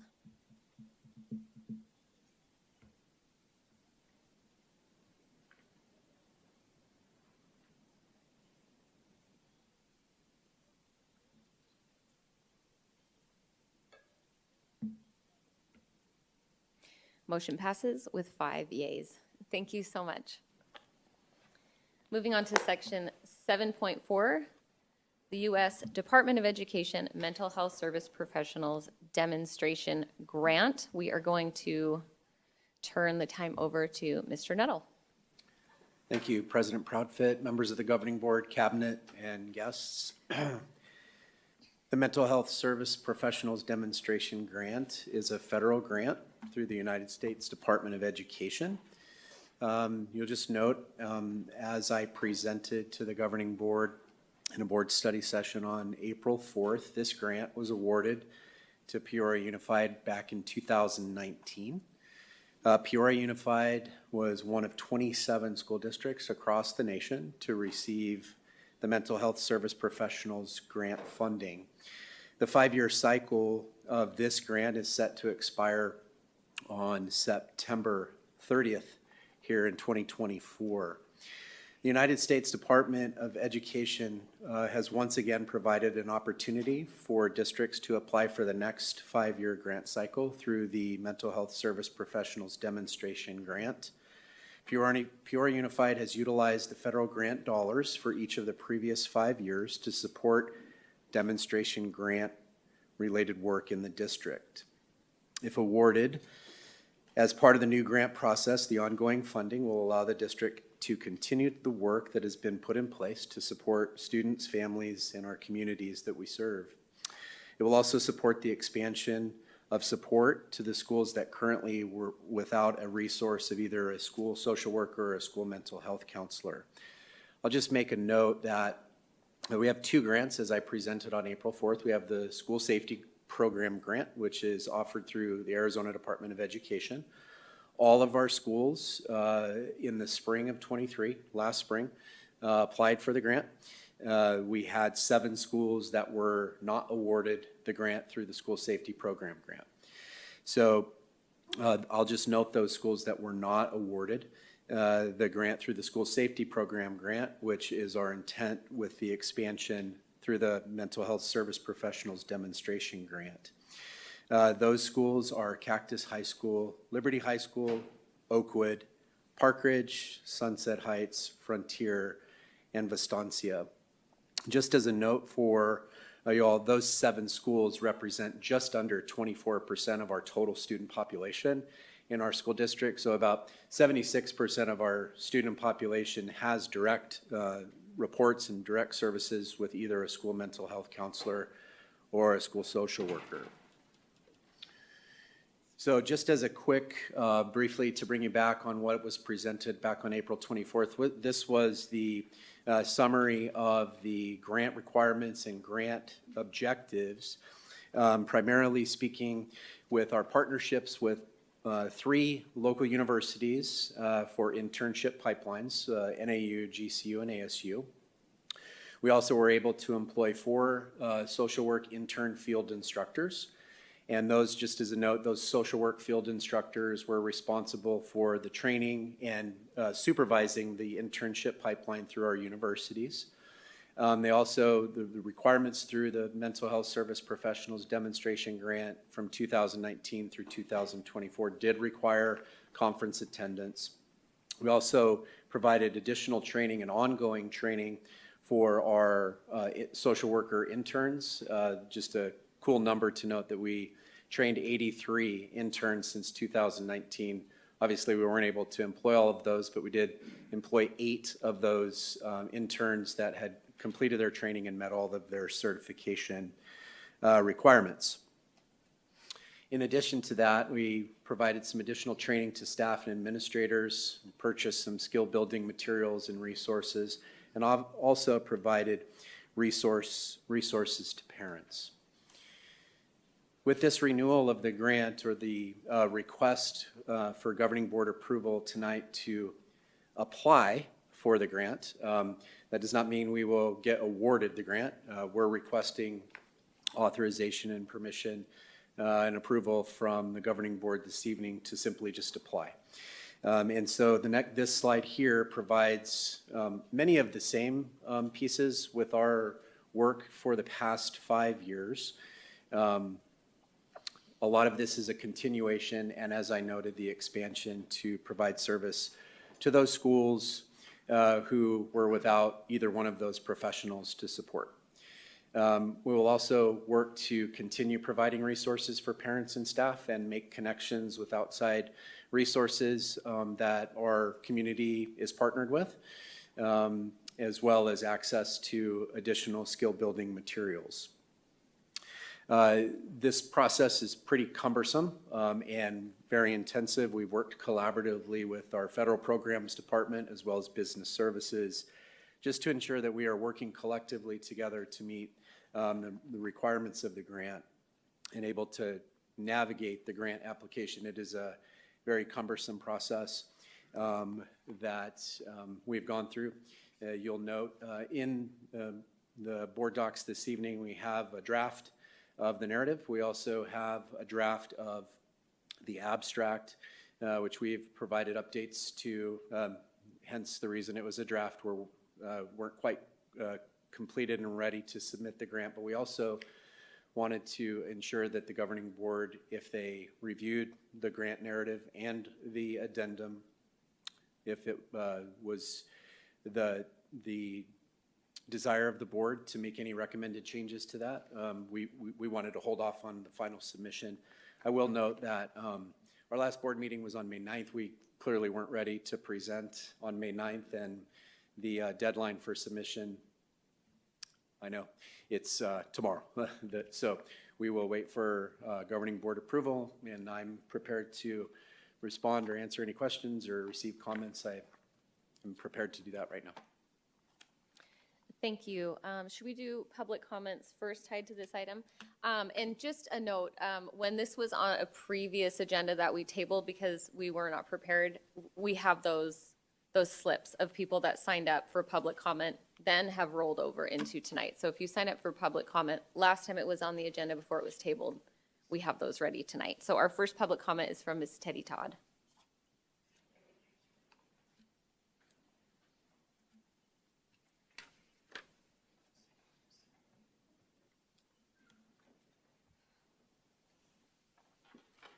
Good evening, President Proudfit and Clerk Sandoval and board members and community present and online. This is about the federal mental health demonstration grant, which is the second grant, a follow-up of the first. My comments. Is the cart before the horse? How is this grant a part of the next PUSD strategic plan? Where's the presentation on the evaluation of the former plan? Have the goals been achieved? Do mental health clinics belong in our public schools, or do they belong in health clinics, hospitals, and federal, state, county, city, and local health departments? Is mental health the responsibility of public schools or of families with their medical teams? With my background experience as an author, writer, evaluator, approver, supervisor, and implementer, of federal, state, and local and public school grants, I have many concerns with this grant. I've read the first and the second grant's proposed assessments. First grant, panorama teacher and staff, and grades 6-12 and grades 3-5 assessments. I do not see their results. And this grant's proposed SHAPE, NCSMH, district and school assessments, as well as a trauma responsive school implementation assessment. I also see that MTSS Synergy system is written into these grants. I'm concerned with the amount of data mining of our students. This staff has spent a large amount of time and energy and thought into writing this grant. I respect this effort greatly. We are now in a crunch of time, as the deadline is tomorrow. Staff has been very creative in utilizing several sources of funding, safety grant title monies, override, and so forth, including billing for student time with interns through Medicaid. Are these graduate interns the persons parents want their children receiving mental health services? Instead, I believe our district needs additional academic guidance counselors in our schools. The high schools really need these additional counselors. I would also recommend academic guidance counselors for all 6th, 7th, and 8th graders. Thank you for listening. Thank you, Mrs. Todd. Our next comment is from Janelle Bowles.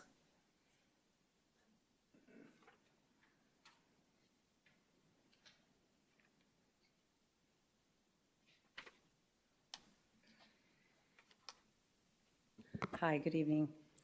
I'm going to reiterate because it needs to be 4 o'clock yesterday. The board received a contract, a 5-year contract to make a decision tonight that ends tomorrow. Does that even make logical sense? What would happen if we did that to a student? I'll leave that alone. District administration have known about this for at least a year because the grant narrative mentions the, as Teddy Todd said, the MTSS behavioral program that we were talking about last summer. So you knew about it since last summer.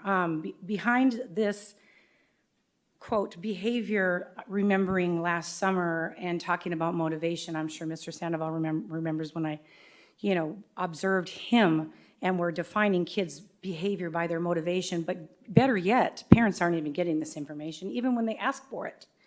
So I don't know if it's data mining, as Ms. Todd said, or using our children as lab rats, because it's happening.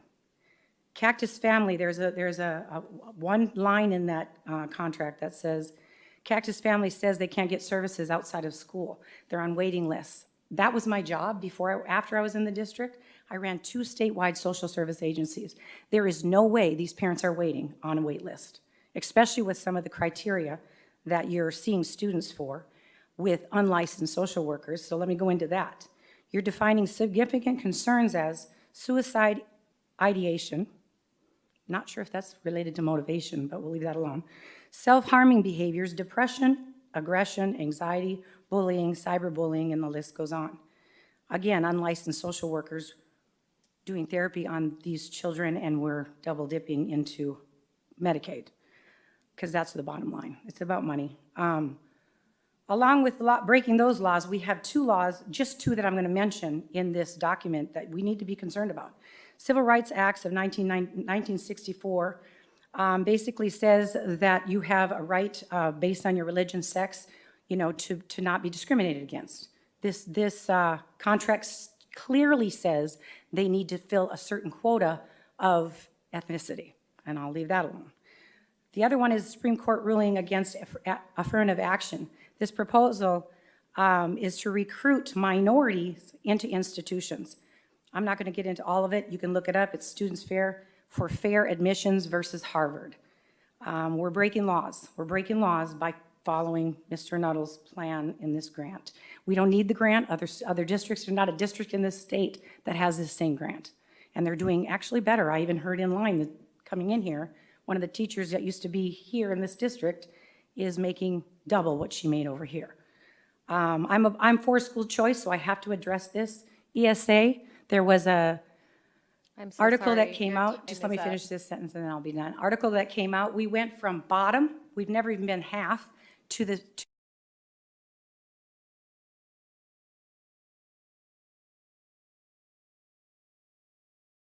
Our next comment is from Ms. Tiffany Benson.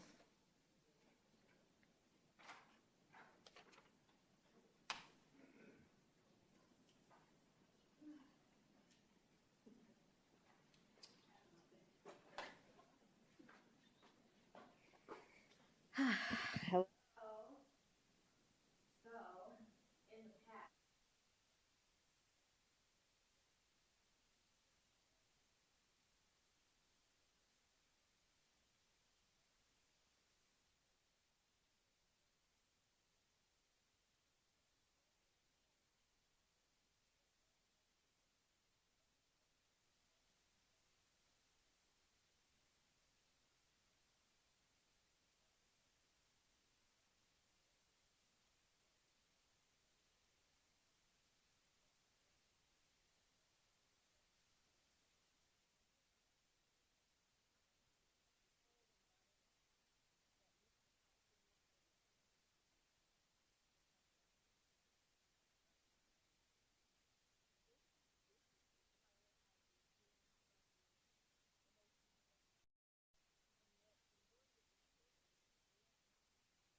You're not asking them anything. What you're doing is you're going to tell them what you do or don't want your children to participate in. That's what parental rights are about, and that's what parental choice is about. Since the microphone wasn't on, should I start over? I'm sure they don't want me to. Our next public comment is Corky Haynes.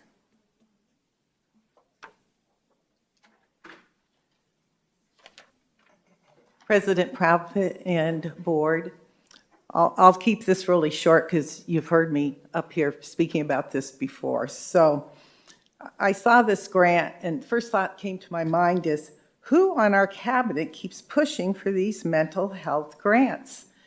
And then as I read today through the 23 pages of this grant, I became increasingly alarmed at the amount of DEI and SEL references, as well as biases I felt that were in it, and nowhere any reference to meritocracy.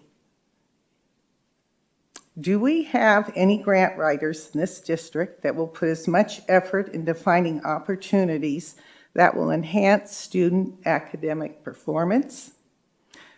I'm reading the findings today in this grant proposal and feeling pretty dismal about the state of our education when you read it, and that our hope to improve it lies in the hands of more and more social workers and interns.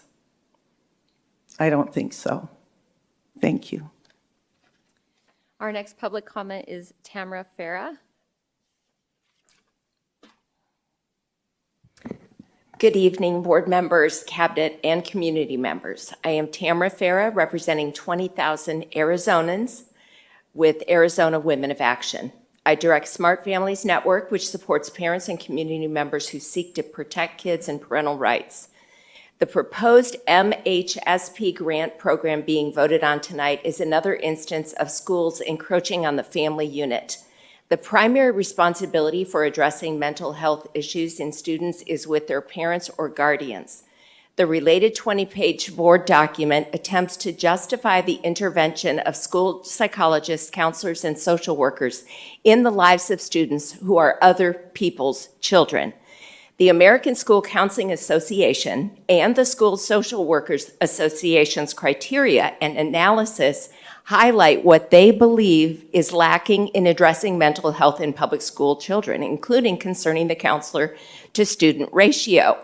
Arizona schools have a 667 to 1 ratio, while these two organizations recommend one full-time counselor for every 250 students. In contrast, Arizona families have a much more favorable ratio in determining the mental health help or needed support at home or with families selecting professionals. It's 1-to-1 or 2-to-1 or even better. This makes plain the agenda of a bloated education bureaucracy with questionable goals meddling in the lives of other people's children and likely with a concerning or woke counseling agenda given the incidents we've all observed in the news in recent years. Some may be concerned about the kids and families whose parents or guardians are disengaged. There is a different process for that scenario. In either event, neither require this proposed project's breadth, scope, and cost to taxpayers. Professional counselors and social workers have a place in society, but we don't need to load our schools with them. Families should welcome the feedback and input of school teachers and staff if they observe a child in need. Yet it is the parents that have the right and authority to find counselors for their own children if they determine they are needed. Thank you. Our last public comment is Vanessa Goolsby.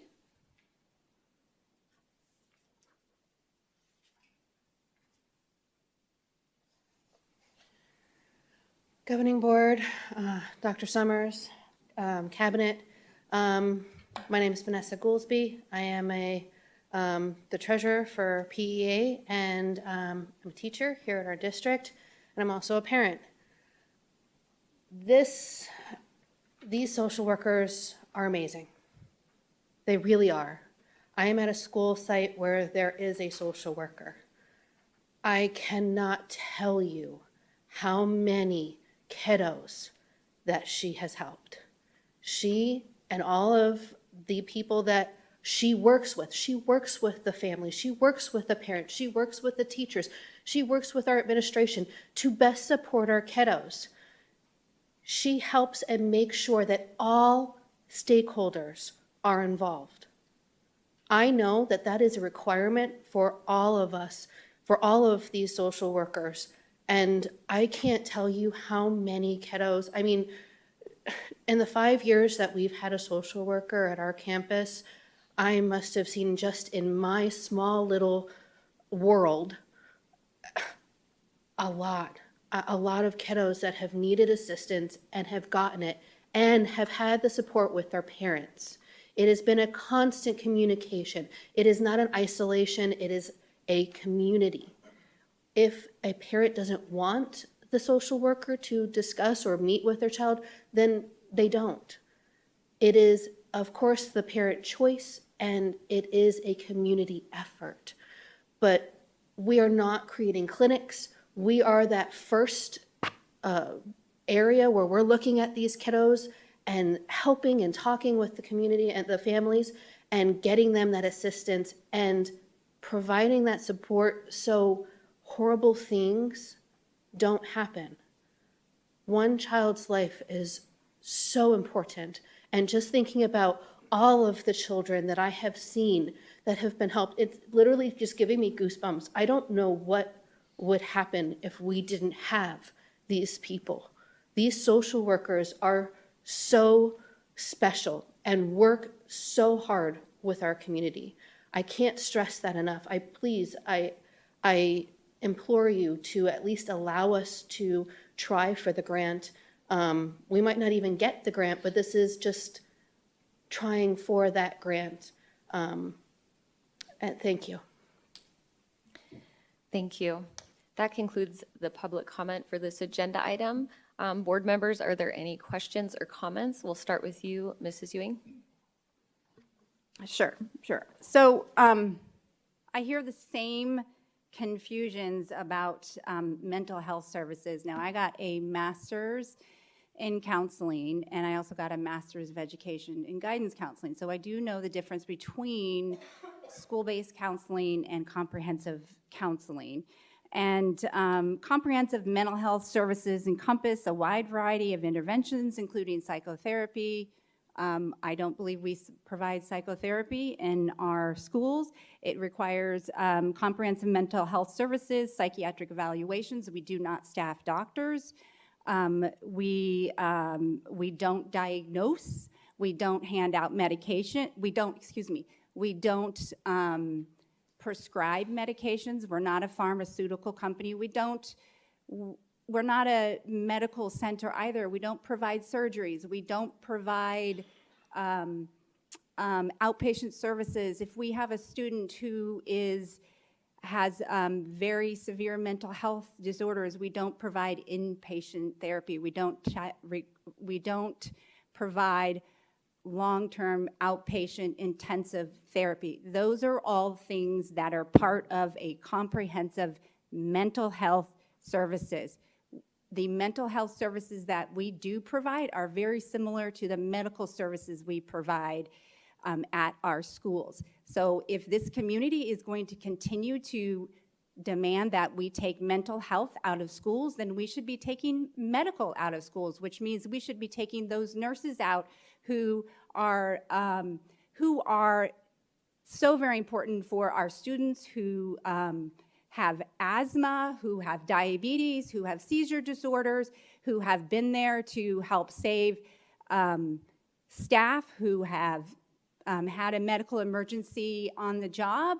So the mental health services that we are providing, there is data that shows that if we can have an education system that is, if we can have mental health services that are integrated with education system, collaborating with teachers, parents, and school administrators. I have sat through twice now 2 study sessions on social workers, what their scope of their job is, what they do, and every single time at the Kathleen Leonard and Dr. Marshall Walters have said, we always have to get a permission. We have a form that we have to get signed by parents. We are not doing this without any parental involvement. And then we have our students, I know 2 of them personally, they don't have parents who are there to make decisions for them. They've severed their rights.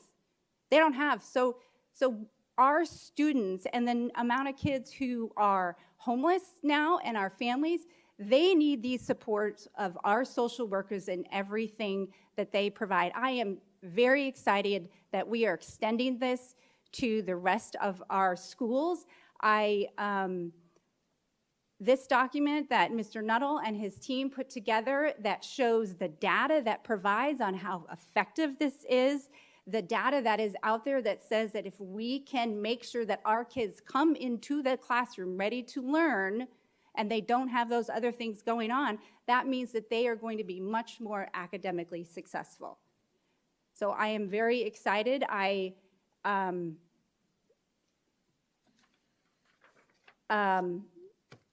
You know, the data piece of it, I know that Mr. Molino, several times when we've brought up the data piece of it, he has assured us that the data is protected in all of the ways. Plus, there's laws and regulations around that data and how we must handle that and follow those. And all of our MOUs are reviewed by lawyers, in addition to the fact that individuals confuse the word diverse to mean race. Diverse may mean that we need to have a diverse workforce. So individuals with different disabilities, individuals with different genders. So there's a lot of different things that diverse background includes. It's not just race and ethnicity. It's so much more. That's all I have for now. Thank you. Mr. Sandoval? Yeah, thank you. So, I mean, I've always said that, you know, as a district, we have over 35,000 young lives who all have different backgrounds, different stories, different home environments. Ms. Ewing brought up, you know, some of our students don't even have homes. You know, when I walk on sites and talk to staff and leadership, and especially our tenured staff, talk about, you know, over their, you know, 30 years in education and how they've seen an increase in students with, you know, high levels of anxiety and just, you know, need for help with regard to their brain fitness. You know, we talk about taking a village to educate our students and ensure their success. And, you know, and I mentioned it earlier, I mean, just the year-over-year increase in scholarships that our high school seniors have realized, and over $20 million. There continues to be a lot of great work going on throughout our district, but what I'm most proud of is that the district has always and continues to meet our students where they are. They take a data and research-driven approach to ensuring that they integrate resources to you know, address a student's need. Again, you know, Peoria Unified is open to all. And when you take a look at the books of any organization, you can tell what they value and how this district continues to invest in those resources for our students to be successful throughout the district. You know, just that intentionality, you know, is inspiring.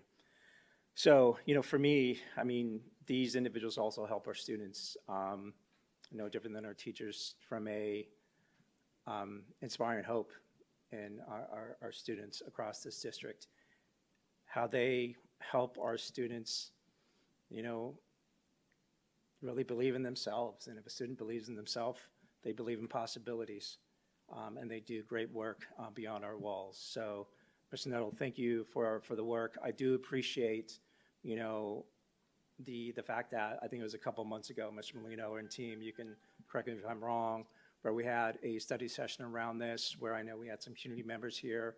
I believe we had 4 elementary principals present who also talked about the benefit, the invaluable benefit, you know, of having these individuals on their site. So, thank you for that. Dr. Sorensen? Yeah, we have such an interesting and diverse community on issues like this, and it'll be interesting to see in the future how the makeup of this board changes over time with elections on to see exactly kind of where we're going to land as a community. I don't know, in 21 years as an educator, I've seen like social workers do some really good things for kids in need that had nothing to do with like mental health and just like resources and things that can help kids. So thank you for the information. Mrs. Rooks? I guess I'll ask questions first and then go into some comments on this. Mr. Nettle, can you explain, I guess, the process of the criteria on after these intern graduates leave their colleges and you are determining on how to select a graduate intern through the grant? How do you match them with the student demographic body? I mean, Vistanti Elementary was listed as one, and then maybe Cactus High School. Yeah, thank you for the question, Mrs. Rooks. I just wanted to make sure I clarified the difference between the internship pipeline that we have in connection with our local universities, ASU, GCU, and NAU. There's an internship placement program, and that is completely separate from our hiring practices.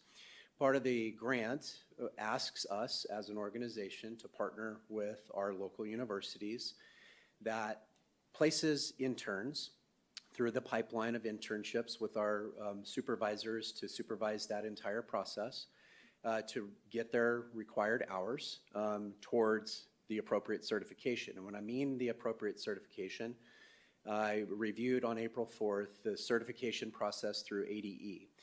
That also is very connected with our job description, and so we follow our job description through the hiring process. I just wanted to make sure I clarify through the hiring process and staffing process, we want to make sure that we are hiring most qualified, well-trained, and we prefer to have our folks that have gone through our internship pipeline to be the people who are most qualified candidates to be staffed for the open positions. We certainly want to have folks that are familiar with our communities within our school district, both in the cities of Glendale and in the city of Peoria. And we want to make sure that we can connect people who can make the biggest impact on our students and provide the largest level of supports through the appropriate human resources staffing protocol and procedures, which we are 100% in adherence with the law from a staffing perspective. The internship pipeline is through our partnerships with our local universities, and they just ask that we try to represent and are representative through our internship placement process, folks who are representing or part of or have knowledge of and can support the communities that we serve. Okay. Next question. On page 11 of the grant narrative, it states that the district will use money to hire 3 student support coaches who will be master level mental health professionals, and that these positions are imperative to provide supervision, guidance, and training of interns. My question is, are these student support coaches licensed by the Board of Behavioral Health to provide supervision of students? I will ask Kathleen and Marshall to come up and respond to that specific process. Okay. If it's okay with you, Yes. Mrs. Rooks? Thank you.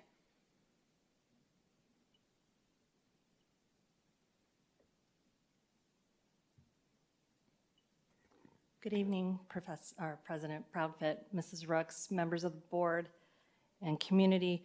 Regarding the student support coaches, they will be master's level, either counselors and or social workers that have experience in supervising interns.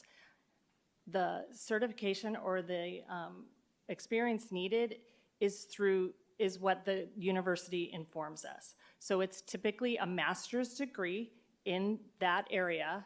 They do not have to be licensed by the Arizona Board of Behavioral Health to supervise interns.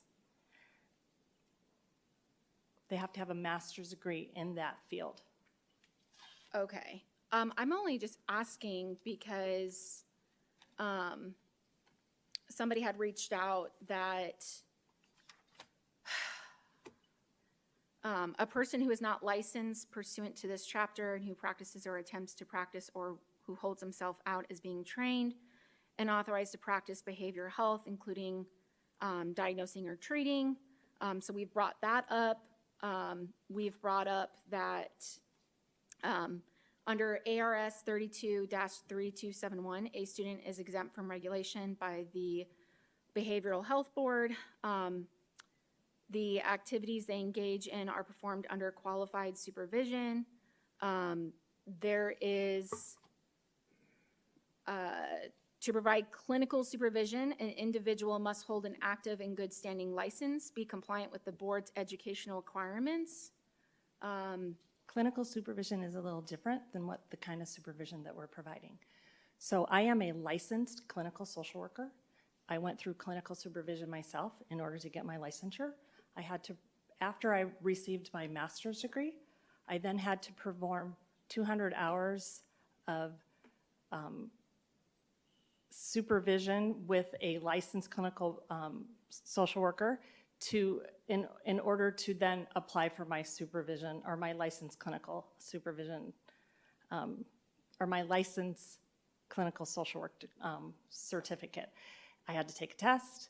I had to perform the hours. And then I have to do 400 hours of continued education, and I have to pay money every few years in order to keep my licensure. So that's a little different than what we're talking about here.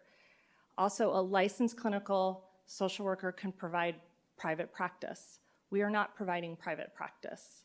We are doing school-based services, which is not ongoing therapy. Okay.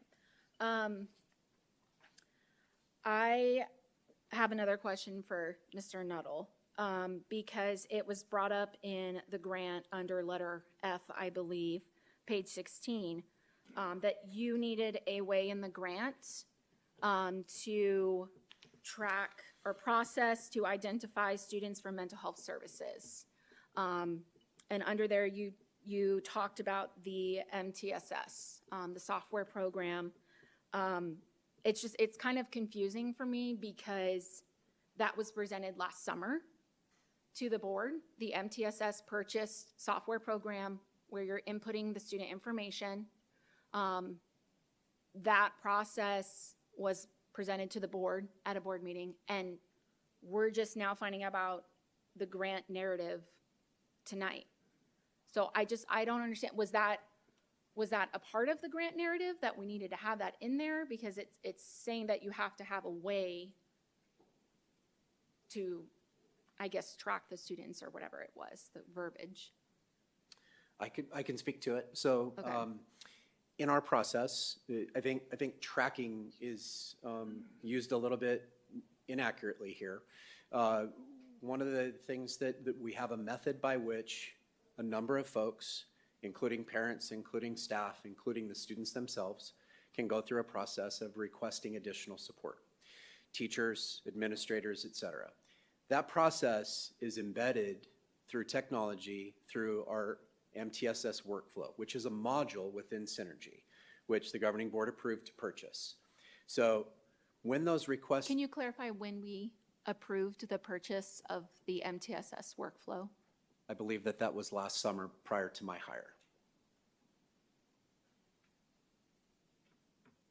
President Proudfoot, do Mrs. not Brooks, remember I that. believe the governing board approved the procurement contract With Synergy? with company EduPoint, which sells the product for Synergy. Oh, okay. So instead of bringing the MTSS software program that you guys wanted, you just put it under the actual company name EdPoint, and we just approved it. Like, how is that fair?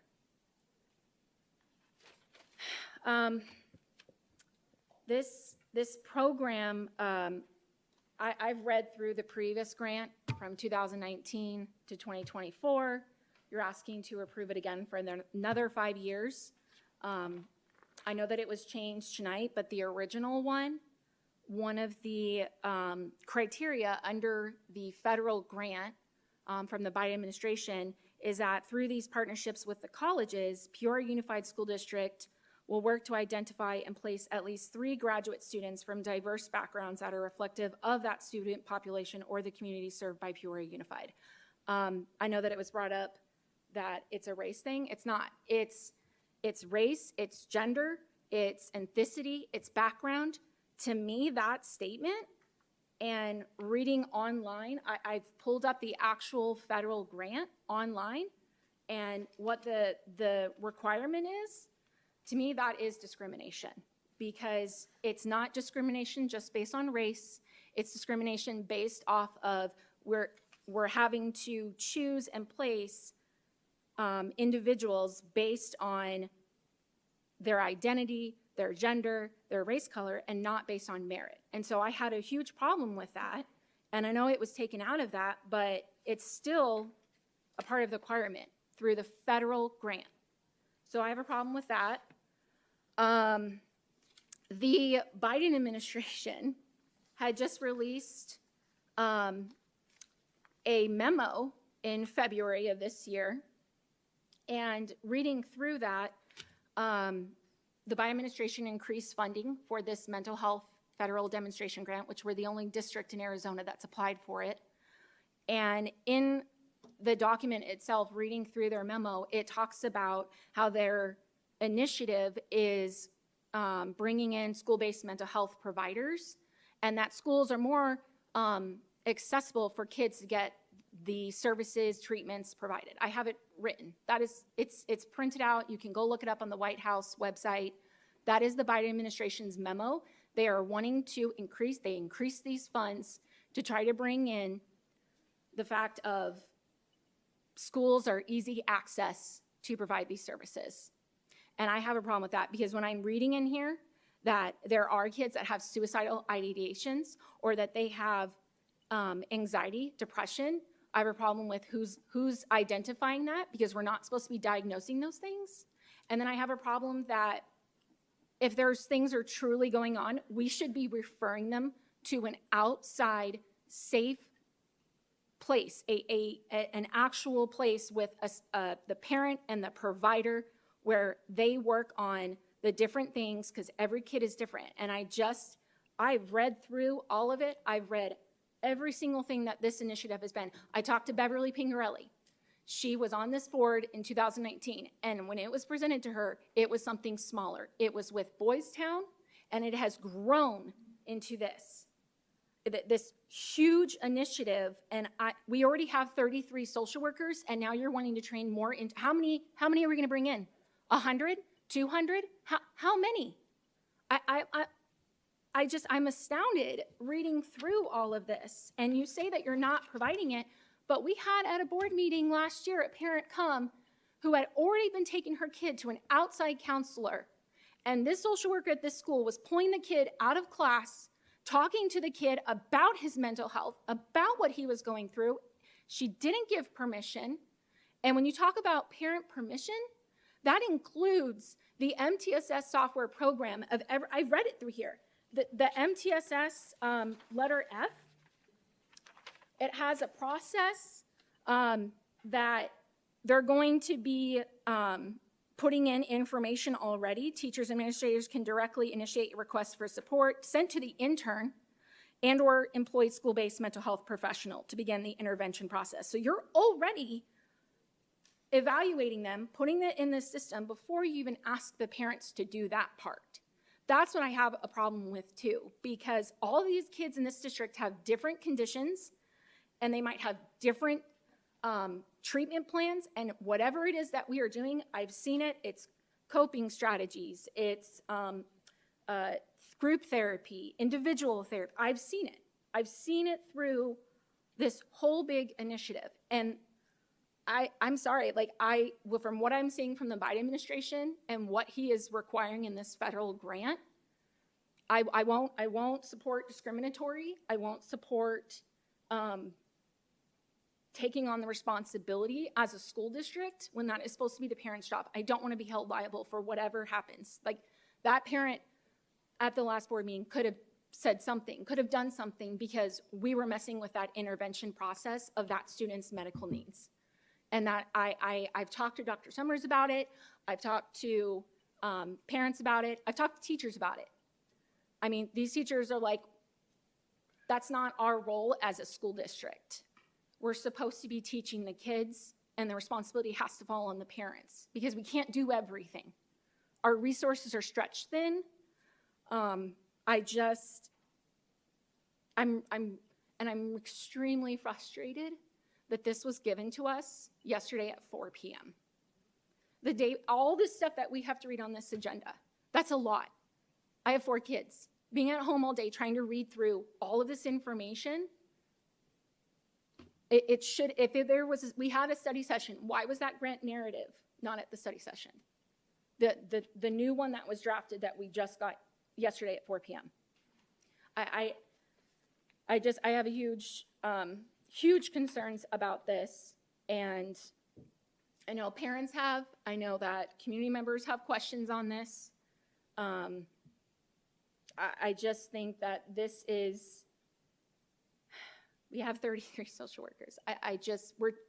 Our job is not supposed to be training interns. Our job is supposed to be making sure that these kids have an education.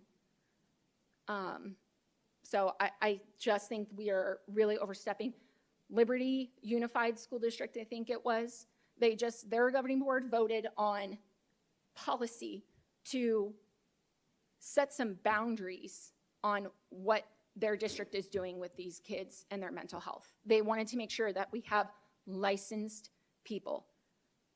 And when I see coping strategies, group therapy through all of your work, I saw in the original mental health demonstration grant that it talked about that you surveyed students. All students would be in grades 3 through 8, or 3 through 12th grade. They would all have a student survey screening their social emotional. So like it seems like it does feel like it is collecting data. Like that's my opinion. It feels like it is collecting data, and you do this the day before it's supposed to be approved. I just find that so wrong to do, not only to me, but I know that the rest of the board, we don't always agree, but that is wrong. We have a lot on our plate, and to do that, I just think it's wrong.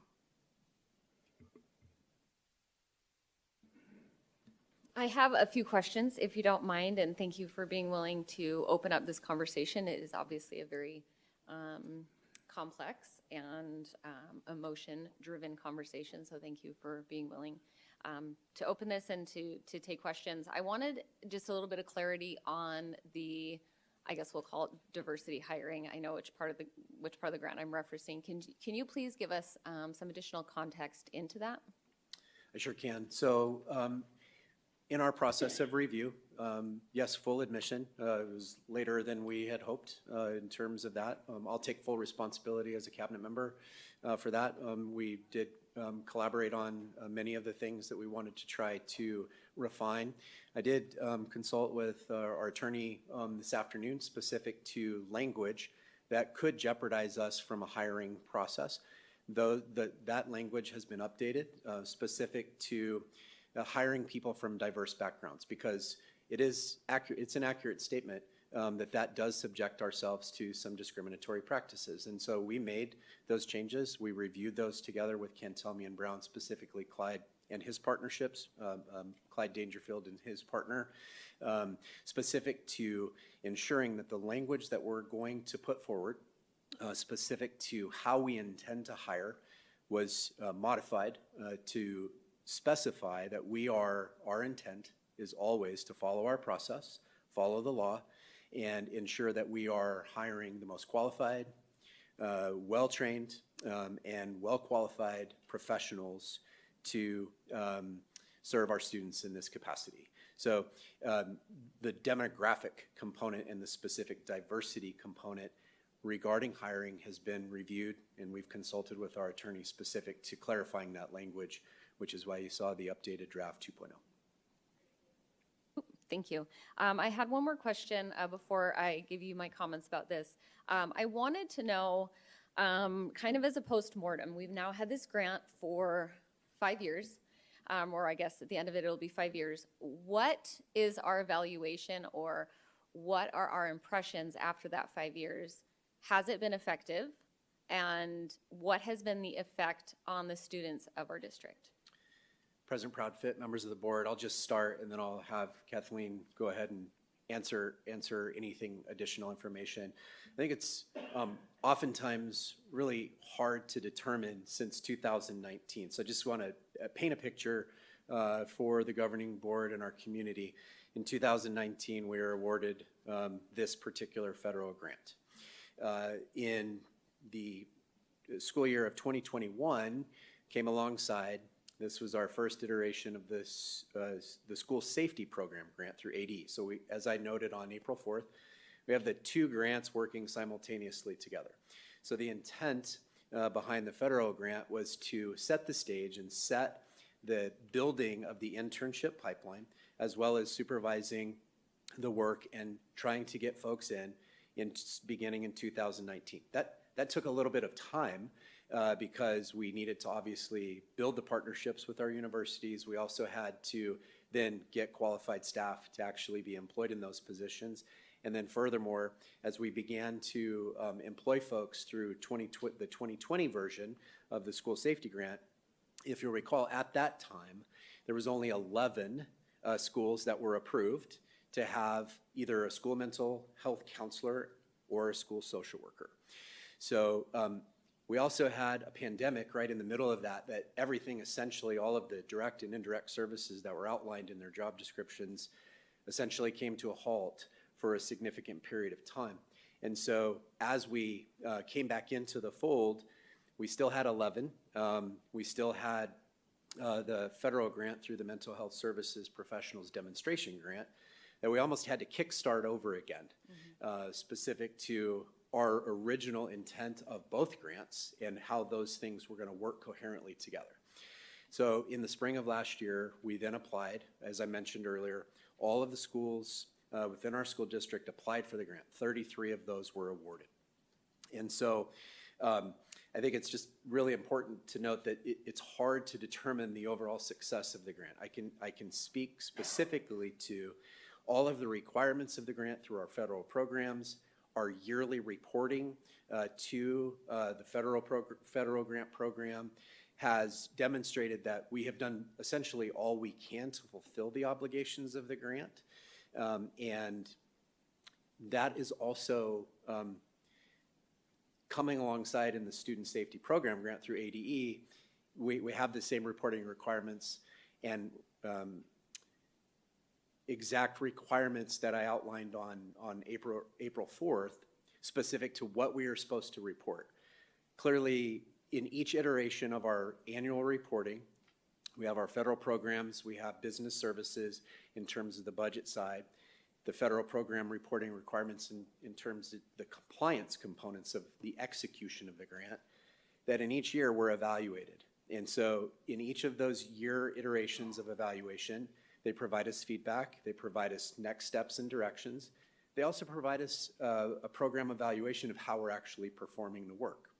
And so I would say that all of those factors have contributed to somewhat of a stop and start mode for the past 5 years. And the hope is to provide a robust service so that we can provide our students with access to education. We understand all of the job descriptions and things that we've presented. We have oversight to ensure that they are following the guidelines specified in the job descriptions to ensure that they're doing the specific duties and responsibilities that are outlined in their job description. I hope that answers some of that question. Yes, I want to take it down to like a humanity level though. Sure. How many students in our district has this grant touched? Go ahead. I could pull that up right now and add it up. President Proudfit, members of the board, I could pull the data up and add it up for you. I apologize, I did not bring that together. I would say typically we've probably served over 20,000 students with this grant, if not more, but I'd have to look at our data. And that's just in the either individual or classroom setting. That doesn't include how we've done professional development with this grant and how we've helped to implement multi-tiered systems of support in schools by helping schools create those Tier 1 foundations, which is having a safe and welcoming environment, having access to a caring adult, having behavior expectations that are taught, that are practiced, that are understood by all students, having parent involvement. Those are part of our foundational pieces that we've really worked with this grant with our field instructors, Dr. Walters and myself, and our interns to really try to implement into our schools. We believe that if we have those foundational pieces in the schools, that most of the students will have everything they need to be academically successful. And then there will be those who are still having to need further support. And then that's where we utilize the student support teams. We utilize working with parents alongside our student support teams to identify students that could utilize those further supports. And that's where our interns then come into play to help provide those supports. Yes, that's perfect. Since coming on the board 6+ months ago, I made a commitment to not come in and take my experience with the district or in life and think that that was the way to do it. And coming in, I don't know that I have spent more time on anything else than I have on this issue, because obviously we're seeing it played out in a political arena. And so I set to work visiting as many schools as humanly possible. This has been, my husband's here, he can attest, this has been more than a full-time job for the past 7 months. I was racing with Dr. Summers to see who could get all the site visits done. He beat me, but I am well over 35 visits. I have asked every single teacher and I have asked every single admin on every campus that I have been to specifically about this and about MTSS. And every single one universally has said that these are necessary employees. Some of the schools covered in this grant for the renewal, I have lots of experience with because my child attends one of them. And I can say that the need for the social worker on that campus is very, very high. We're in a situation where teachers cannot possibly do the work of social workers. And I would predict, you know, this last grant was 2019, I would predict that in this post-COVID world that we're gonna see much higher numbers of people applying for this grant. I'm grateful that it is available. It's very hard for me as a parent to hear the jumps made. I'll tell you what I've never heard on any site visit ever. I've never heard of any teacher who wanted to indoctrinate children. I've never heard of any teacher or admin who was trying to block parents from a process. I've never heard of any employee who was interested in breaking the law. Every single person I've ever come in contact with in our district has had the same goal in mind, which is to educate and nurture children. We don't always agree on the best way to get there, but I assure you as a parent, there is not a chance that I would educate or trust my most precious things to a district that I did not believe had their best interest at heart. I simply wouldn't do it. So today I spent all the time in the world. I will say too, speaking to the grant writing, yes, I would have loved this 48 hours in advance, but that April 4th study session that was called was comprehensive. It was long, and I had, along with the board members that stayed for the entirety of that meeting, that we had every opportunity to ask questions not only to admin, but also to the principals that were in attendance. that were speaking to exactly this. And I would encourage any community member that is confused about this or wants more information, go back. It was recorded. You can absolutely watch the study session. There's a lot of great information in there. In my conversations today, I was able to speak to a parent who unfortunately is the mother of a student who we lost to suicide in 2020. And I specifically asked her questions about this grant and had an in-depth conversation with her about this. Our educators are dealing with something so different than what they were prior to 2020. And we can resist that all we want, but as a mother of a teenager, as a community member, this is the truth of what we're dealing with. These social workers provide bridges to parents. As a parent myself who has had to seek therapy for children, I'm telling you, it is near impossible to get the resources that you need, and that's coming from a parent who does not have some of the challenges that other parents in this district are facing. That 6 to 8 week wait list, he can attest, it is extremely difficult to connect yourself with all the services that you need. When my son was younger, that was my full-time job, was just making sure his educational piece was handled. It's so important when we talk about this that we remember that we are talking about human beings. We're not talking about policies. We're not talking about administrations. We are talking about human beings in our community. These people, these social workers and these mental health professionals sit at the tables of IEPs.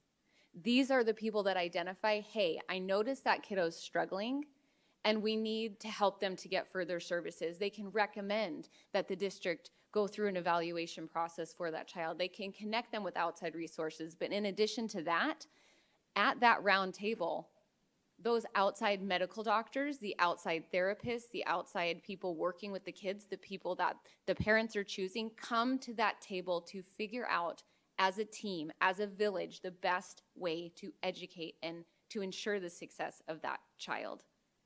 These employees bridge the gap between the outside medical community that the parents are engaging with and getting suggestions from that community and bringing it back to the classroom. And I can tell you that because as a parent, I have sat at that table with my child and I have seen the bridge. And the only way for some of these children to be successful is to have that bridge built. I'm telling you that as a parent of a child that needed these services. I know that this is a highly emotional talk and there's many different viewpoints, and I truly believe that every single person that cares enough to show up here, we all have the same thing in mind. We are all looking for what is best for children, what is best to help PUSD to have the support so that our teachers can do what they do best, which is educate children, so our admin can do what they do best. And it's all to ensure the success of our children and to ensure the future success of our community. And I just want all of us to keep that in mind, whether we agree or not on this situation, that everyone involved in this is absolutely out for the same thing. And I just want to reiterate again, I would never educate my children in a district that I didn't trust on every level. President Proudfit. The page 3 of the grant narrative states that, brings up Cactus High School. Biggest challenges are aggression, increased mental health concerns, decreased coping strategies, and overall student anxiety. It states that Cactus families have reported that when referred for outside mental health services, they are placed on waiting lists taken up to 8 weeks for services to begin. That statement,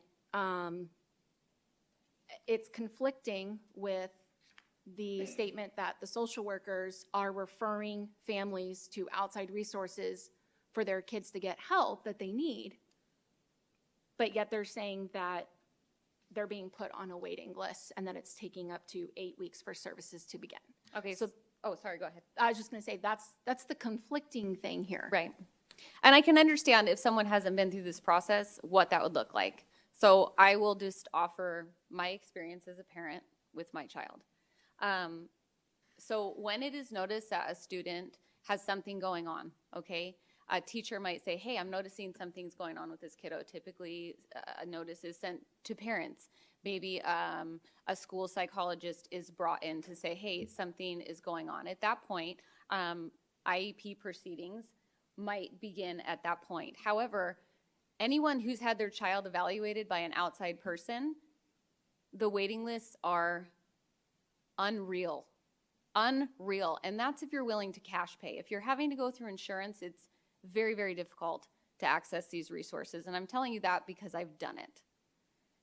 In that interim time, you can't just leave a child who's suffering. There are things that a school psychologist can say, hey, it might be great until we get that IEP finalized, which can't happen, to your point, without a medical diagnosis from an outside licensed medical doctor.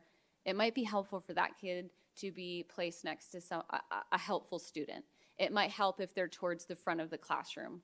Hey, I can see that he's struggling with this. These are some things that might help. And it helps to bridge that gap between the time when the child can be diagnosed or receive some of that outside medical attention that can be brought back to the success of the child in the school district.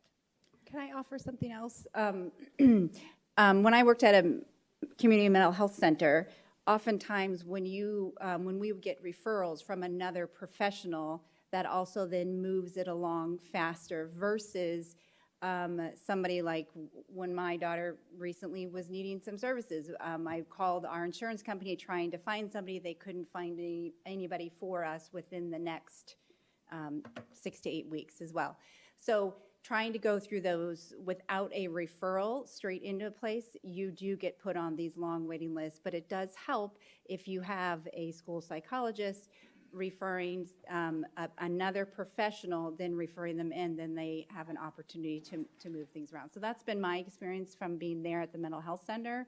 And when I used to work for a hospital, worked for a hospital and a mental health center in Bloomington, was that if somebody was being referred by another professional, it also gave more priority, so.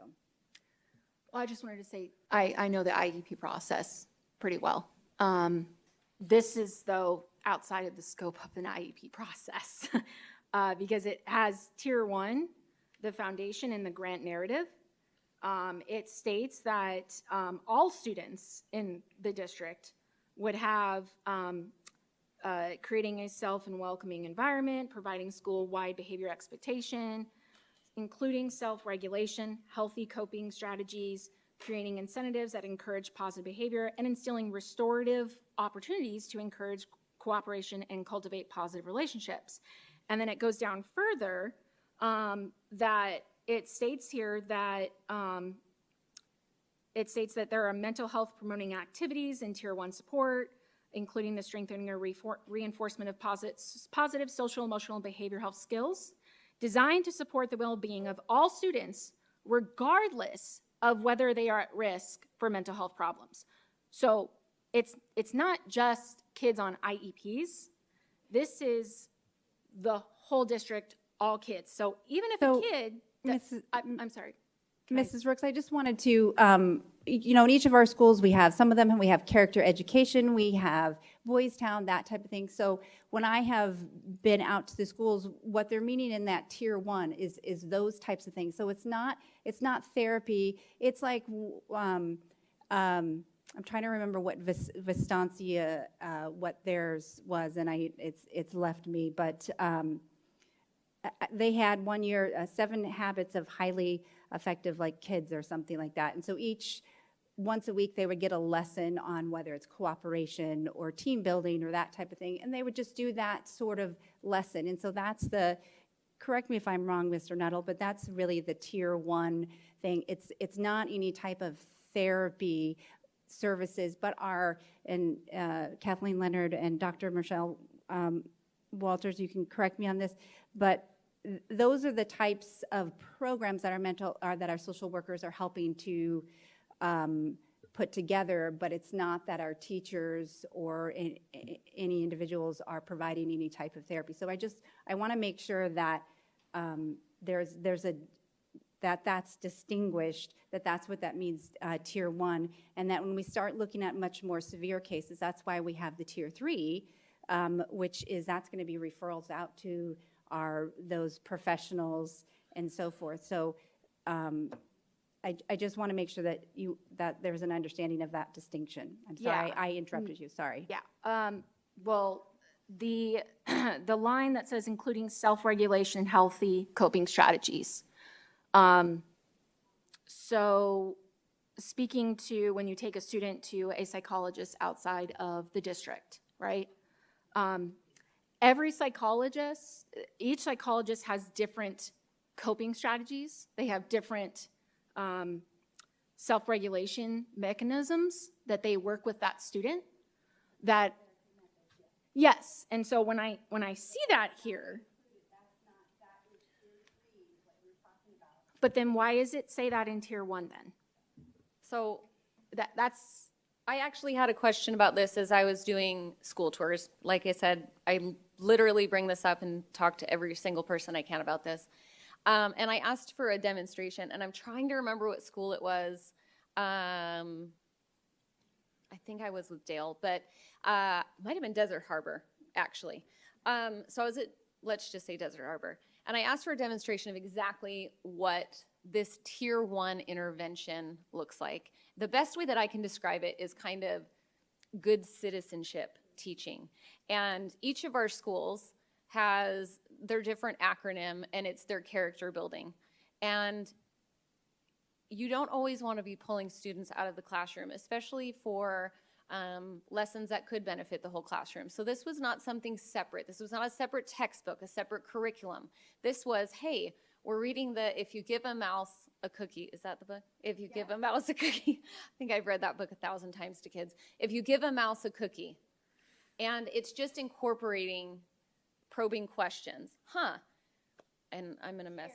Right. Okay. Wow. This mouse looks sad. Does he look sad to anyone else? Or what are some things that could have made this mouse sad? It is incorporating this Tier 1 into existing curriculum that is being taught. And it's for the point of essentially citizenship building and creating that safe and welcoming community, which ties back to the strategic plan and the student success. Is that correct? President Proudfit, members of the board, yes, that is correct. The job descriptions that are outlined specifically dictate what Tier 1, Tier 2, and Tier 3 is. So I'll just, if I may take a moment just to provide some quotes directly and snippets directly from Tier Level 1 of support. Number 1, identifies and assesses potential barriers for student academic success. So through the Tier 1 process, we have promoting school climate and culture, creating a set of expectations, both behavioral and academic expectations that are demonstrated to all of our students. All of our students need to know the behavioral and academic expectations. Promoting safe environments and supportive relationships to include conflict resolution, problem-solving skills, communication skills. Those are all examples of Tier 1. Professional development to staff and administrators. It is also important just to note that as I presented on April 4th, a school social worker, a school mental health counselor are part of an entire team called the Student Support Team. They are one member of a student support team, which is inclusive of many school level leaders, grade level leaders, admin teams, et cetera. And so collectively, as a group, the student support team is also responsible to ensure that Tier 1 supports are in place for the entire school. As it navigates down to Tier 1, Tier 2, and Tier 3, those are more comprehensive supports. The Tier 3 intention is to ensure that we can connect students that need that level of support with outside resources.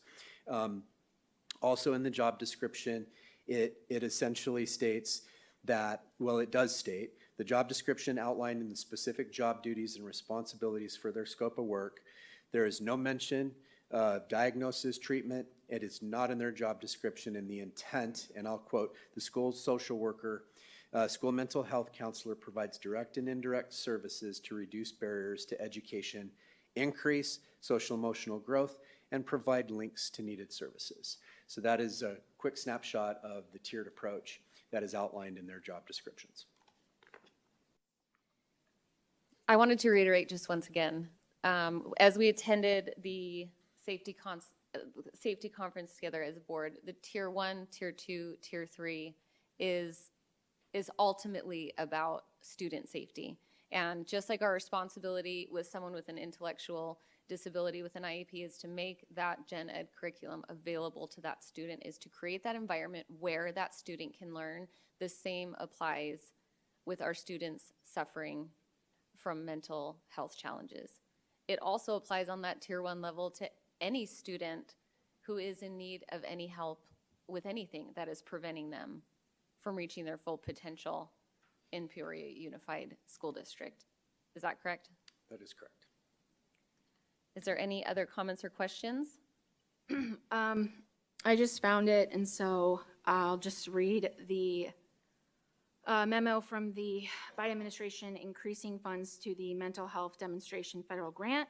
It states that additionally, Biden administration investments have opened the door for colleges and universities to train more school-based mental health professionals who can work with students and increase the diversity of the profession, for schools to hire and retain mental health professionals and provide school-based services, and for schools to access additional funding through the Medicaid program to support school health services, including mental health services. It also states that students are 6 more times likely to receive mental health services when they are delivered at school. That is because schools are often best positioned to provide access and reach a large number of students. It states here that we know students are more likely to access mental health support if it's offered in schools. So to reiterate, the goal behind this grant, it just, I just think that we're overstepping. I really do. I think that this is not supposed to be our area as a school district. I think the parents need to be in charge of their child's mental health needs, and that includes an MTSS software tracking their kids in the system. So we can go ahead and vote, I guess. So I just had a quick question. Are these individuals that we're bringing in are still subject to our hiring process where we have a whole hiring team and so forth? It's not, and so we go through that process of including staff and community members in the hiring process, right, for these individuals? President Proudfit, Mrs. Ewing, I know that Mrs. Vesely will talk more specifically about the hiring process. I'll just reiterate that our intent behind any hiring process to include, but not exclude, this particular group of potential employees is to find the most qualified, well-prepared, well-trained individuals. Our preference is that they are trained in our system of supports, which is outlined specifically here and we've talked about today. That's our preference. Does that always happen? No, it does not. We understand that people have choices, but we follow a process which includes specific set of questions that meet a specific set of criteria that demonstrate those qualifications, just as any other position that is out there. So, Mrs. Vesely, I'm sorry if I overstepped, but I wanted to make sure I mentioned that. President Proudfit, members of the board, any candidate that we are looking to hire does go through the hiring process, starts with a recommendation from site administration, and it goes through background checks, IVP clearance cards, I-9s, onboarding, just as any other employee would. Okay. Thank you. Thank you. I just wanted to make one final comment to tie up a thought that I kind of started before in the conversation today that I was having with the mother of one of our PUSD students that we lost to suicide. There was talk with her about the benefit of educating all students on what to do if someone comes to you with suicidal talk. In fact, I don't know if many of you have seen the student from Sandra Day O'Connor who's currently missing. I know a bunch of people, myself included, joined in a search for that student. The only reason that they knew that student was missing was because of some of the AI technology in their email system, and pulled from that email system some different things he had written in regards to that, and it alerted the principal, that then was able to alert the parents that their child might be in danger. I understand that we're living in a different world, and ideally none of this would exist, but again, we're not talking about ideology, we're talking about the well-being of students that are entrusted to us. That being said, I move to approve the Peoria Unified School District's application for the 2024 U.S. Department of Education's Mental Health Professionals Demonstration Grant as presented. I'll second that. We have a motion made by myself and a second made by Mr. Sandoval. Board members, please cast your votes.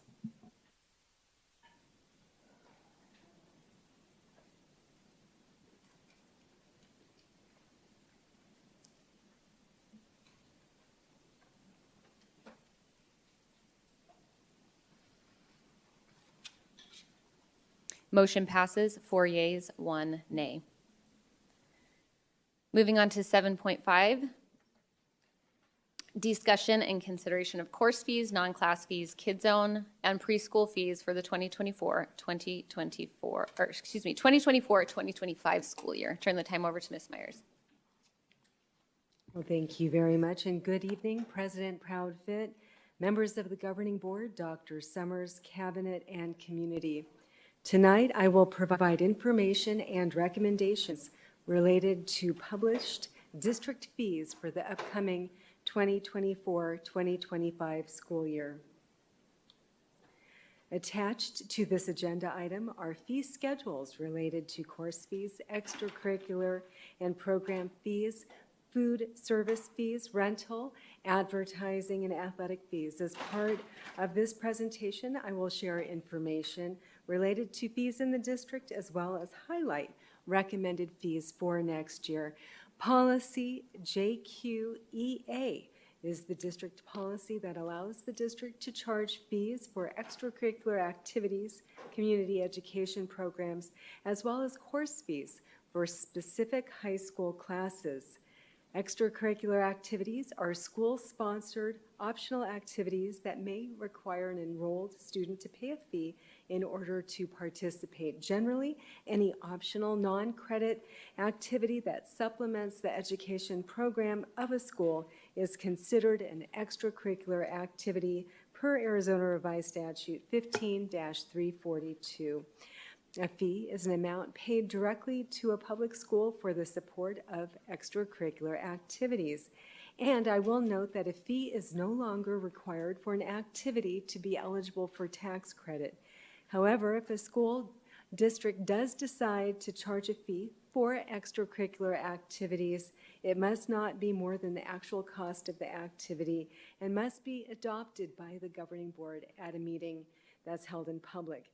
The governing board must also authorize principals to waive a fee or part of a fee if it creates an economic hardship for a student or family. For fiscal year 2023-2024, select fees related to math and science were paused for the year due to the math and science textbook adoptions that took place last year. And you'll recall last spring when we brought forward the fees for 23-24, we noted that we were going to pause those fees. And now tonight, you'll note on this slide, there are a handful of science-related fees that are coming back for 2024-2025. However, if you look at the schedule attached to this agenda item, a majority of these fees actually have been reduced. So they're a lower amount than they were prior to last year. For 24-25, the majority of non-class fees will remain unchanged from this year, and a number of these fees are listed as an example on this slide. However, it's not an all-inclusive listing. There are 4 fees that have changed, or in addition, one is being added for the new school year. There's an increase with a cap and up to amount for yearbooks, that the charge for a yearbook and any ancillary additional products related to that yearbook cannot exceed $100. In addition, there's a modification to the lost technology fee for power supply, as well as a replacement fee for a lost parking pass. In addition, there's the addition of an up to $1,000 fee that can be charged at our schools for advertising signage that might be placed at a school site, as long as it's managed and approved in accordance with policy KHB and the regulation related to that advertising policy for the district. In the area of athletics, marching band and related extracurricular activities, there are no recommended changes this year for participation fees in the new school year. In addition, in the area of food service, our food service program district-wide that provides meals to students, there is no change to the fees that have been in place for the last few years. And in the area of athletics, admission costs to events, we are not recommending any changes for gate admission fees as well. In the area of community education, we will note that there are Kids Zone, community preschool, community camps, and competitions, as well as COOP programming. And each year, the directors over those respective areas do review activities and the fees that are charged and recommend changes from time to time. And so the fee schedules for next year are also included in this agenda item. Facility rentals are another area where we publish a fee schedule. There's no change from last year as well. And as part of the district's strategic plan, community connectedness is one of the perspectives of the plan, and the district recently launched our education-focused community magazine with in-depth storytelling on how our students are impacting the community. And here on this slide, we have the updated fees related to advertisements that can be purchased by organizations and companies to be included in the magazine in alignment with district policy related to advertising, again, policy KHB. At this time, administration does recommend that the governing board approve the proposed course fees, program fees, extracurricular activity fees, and other district fees for the 2024-2025 school year as presented. With that, this concludes the presentation. Administration is available to answer your questions. Thank you. Thank you, Ms. Myers. We'll start with you, Mrs. Ewing, if you have any questions or comments. It's just a question. I know that a lot of our staff use the COOP when they have small children and so forth.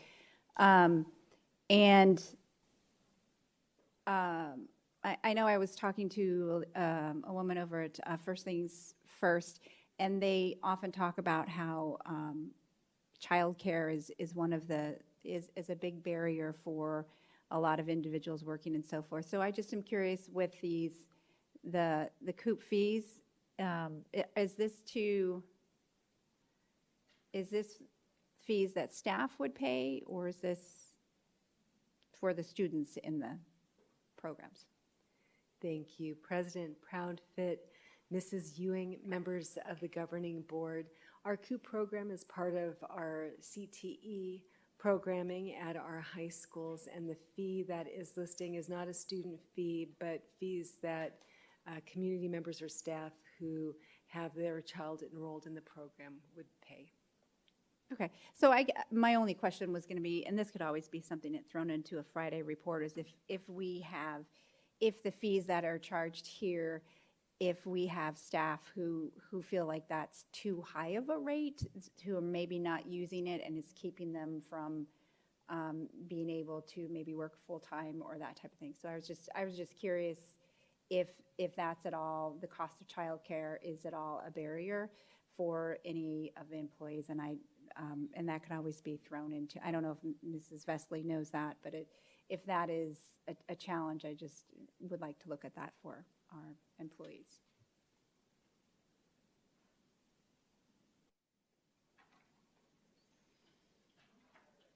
Mr. Sandoval? So, Ms. Myers, thank you.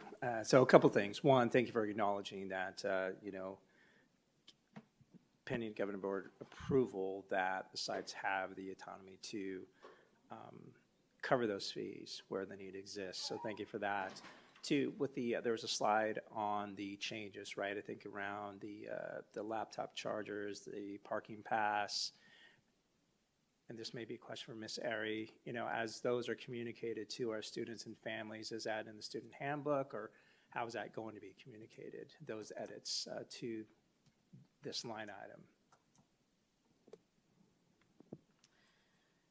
President Proudfit and Mr. Sandoval, we certainly have a robust communication plan around back to school, and we typically highlight anything that is new for the upcoming school year. So certainly where there are changes, we can make sure those are included. I know our principals also do an excellent job specifically with their site of sharing that information and making sure that the handbook is available to students and parents. Perfect. Thank you for that. Thank you. Dr. Sorensen? No questions for me. Thank you. Mrs. Rooks? Just had a question on the Unified magazine, how it has the ad size, the charges for it. Where would that revenue, I guess, go back into our budget in our district? Thank you. President Proudfit, Mrs. Rooks, members of the governing board, per statute, revenues from the sale of advertising are recorded in an advertising fund. And the requirements related to those revenues is very similar to a gifts and donations fund. And so in the instance of revenue related to advertising in this magazine, those dollars could be used to help offset the cost of the magazine. Okay, that was the only question I had, so I appreciate it. Thank you. I do not have any questions. I motion to approve the course fees, non-class fees, kid zone fees, community preschool fees, facility rental and related miscellaneous charges, and fees for the 2024-2025 school year as presented. I will second. We have a motion made by myself and a second made by Mrs. Ewing. Board members, please cast your votes.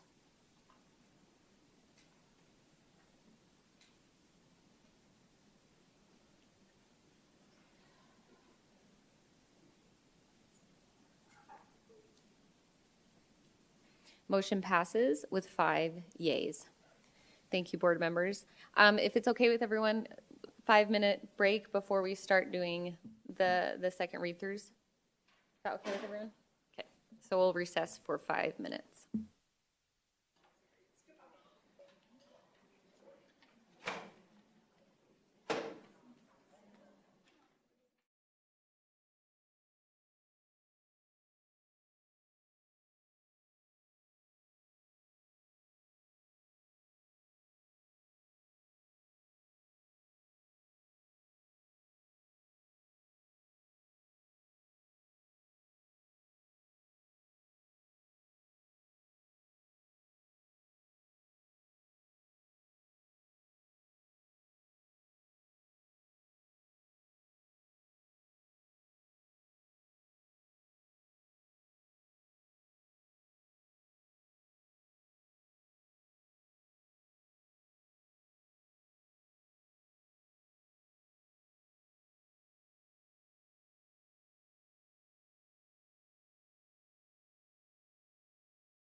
7.6, second read of policy section BGE. We're going to turn the time over to Mr. Molino. President Proudfit, members of the governing board, Dr. Summers, cabinet, and guests, the following items are second reads for board action. And as mentioned at the last board meeting, most of the changes are a result of alignment to current practices, legal reference updates, and alignment with statutory language. Wonderful. Board members, any questions? I don't have any questions. Thank you. I have none. All right, I motion to approve changes to policy section BGE as presented. I'll second that. Motion made by myself, second made by Mr. Sandoval. Board members, please cast your votes.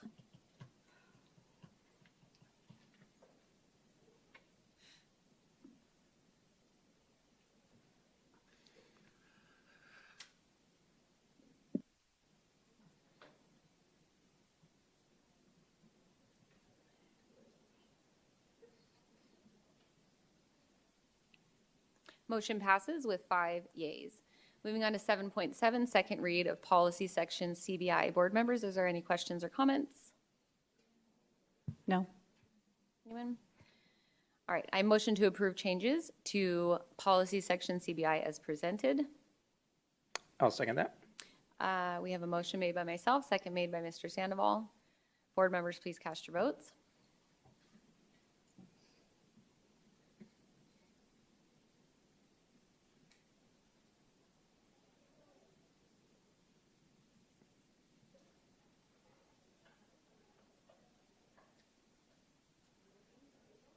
Motion passes with 5 yeas. Moving on to 7.8, second read of policy section CFD. Board members, is there any comments or questions? I don't have any. Okay. I motion to approve the changes to policy section CFD. I'll second that. We have a motion made by myself and a second made by Mr. Sandoval. Board members, please cast your votes.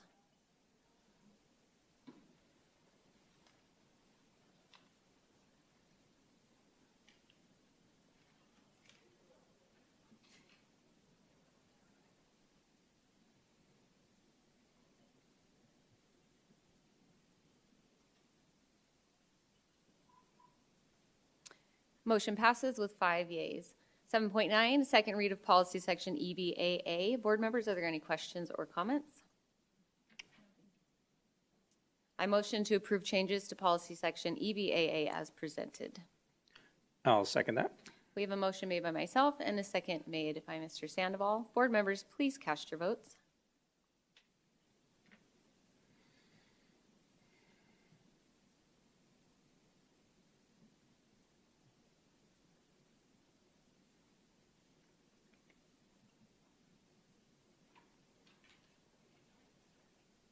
Motion passes with 5 yeas. Section 710, second read of policy section EBC. Board members, any questions or comments? I motion to approve changes to policy section EBC as presented. I'll second that. There's a motion made by myself and a second made by Mr. Sandoval. Board members, please cast your votes.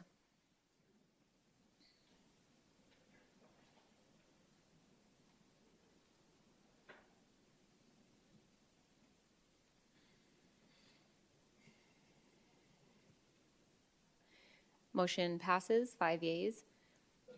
7.11, second read of 7.11, second read of policy section ECB. Board members, any questions or comments? I motion to approve changes to policy section ECB as presented.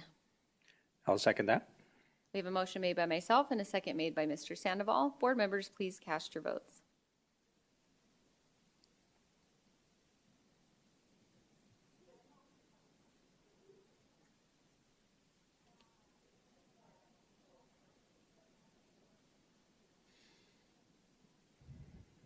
Motion passes with 5 yeas. Moving on to 7.12, second read of policy section EEAA. Board members, any questions or comments? I motion to approve changes to policy section EEAA as presented. I'll second that. We have a motion made by myself and a second made by Mr. Sandoval. Board members, please cast your votes.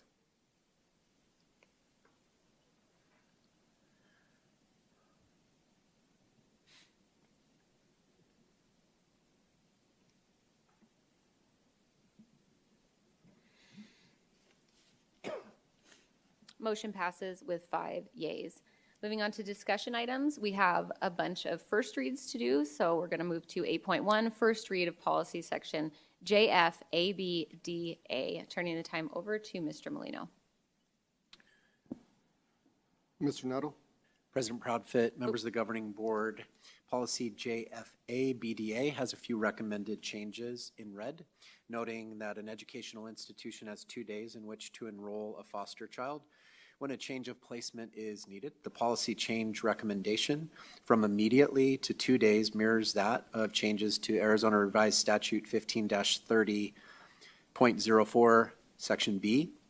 2 days provides the receiving educational institution the time to acquire student records from the sending educational institution. Further, immediate enrollment cannot be denied if the child does not possess the records normally required for enrollment or owes outstanding fees or fines to their school of origin. Board members, any questions or comments? Ms. Ewing? Mr. Sandoval? I don't have any yet. Dr. Sorensen? No, ma'am. Mrs. Rooks? No, thank you. All right, moving on to 8.2, first read of policy section JH. Mr. Nuttall? President Proudfit, members of the board, policy JH includes an expanded definition of excused absences per Arizona Revised Statute 15-807, Section D. The expanded definition includes mental or behavioral health to the list of necessary and important reasons for excused absences. Board members, any question or comments? Ms. Ewing? Mr. Sandoval? No questions. Dr. Sorensen? No, Ms. Rooks? Just for clarification, was that a change in regards to a new statute or just a statute that we might have missed, I guess? President Proudfit, Mrs. Rooks, it is in alignment with Arizona Revised Statute 15-807, Section D. Okay. Changes to that. Yes, ma'am. Okay, thank you. Thank you, and I do not have any questions. Moving on to 8.3, first read of policy JHD. Mr. Nuttall? President Proudfit, members of the board, policy JHD recommended language provides clarity and adds mental or behavioral to the examples of health professionals. This policy is specific to students with chronic health conditions.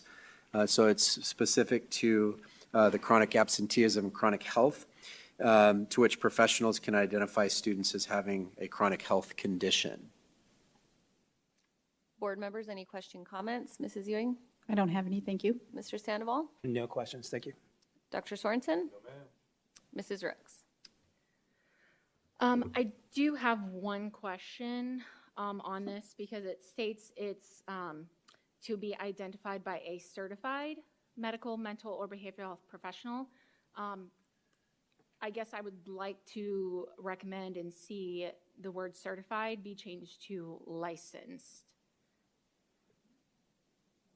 in the policy draft. I guess because I'm looking at the statute, the first statute that I clicked, and it says here, for the purpose of this section, pupils with chronic health problem means, it says here that pupils who suffer from a condition requiring management on a long-term basis, as certified by a health professional who is licensed pursuant to, and that lists a bunch of chapters. So, or a registered nurse practitioner who is licensed. So I'm just wondering if that certified needs to be changed to licensed. President Proudfit, Ms. Rooks, we can make any change per the direction of the board for a second read. I would just note that just for the board's clarification and just to surface this once more, the copyright that is next to the policy specifies that that is the ASBA recommended language. And so if we were to alter that recommended language in any capacity, we would be required to remove the copyright That doesn't mean that we can't do it. It's the direction of the board, and we can certainly bring anything forward for a second read. Sorry, President Proudfit. I guess seeing here with the copyright of ASBA, I guess a question maybe back to ASBA would be why they have the word certified and not licensed if we're going by the statute. It says it right here, as certified by a health professional who is licensed. So I guess maybe asking them for clarification and then going from there with licensed versus certified. President Proudfit, Mrs. Rooks, we can certainly reach out to ASBA to seek clarification.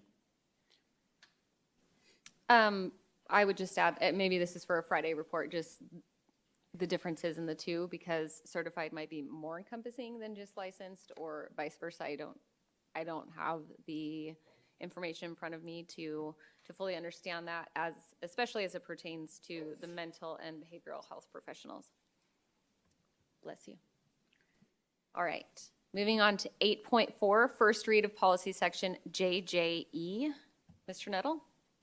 President Proudfit, members of the board, policy JJE recommended language provides clarity regarding the requirements in Arizona Revised Statute 15-1121 and Arizona Revised Statute 15-1122.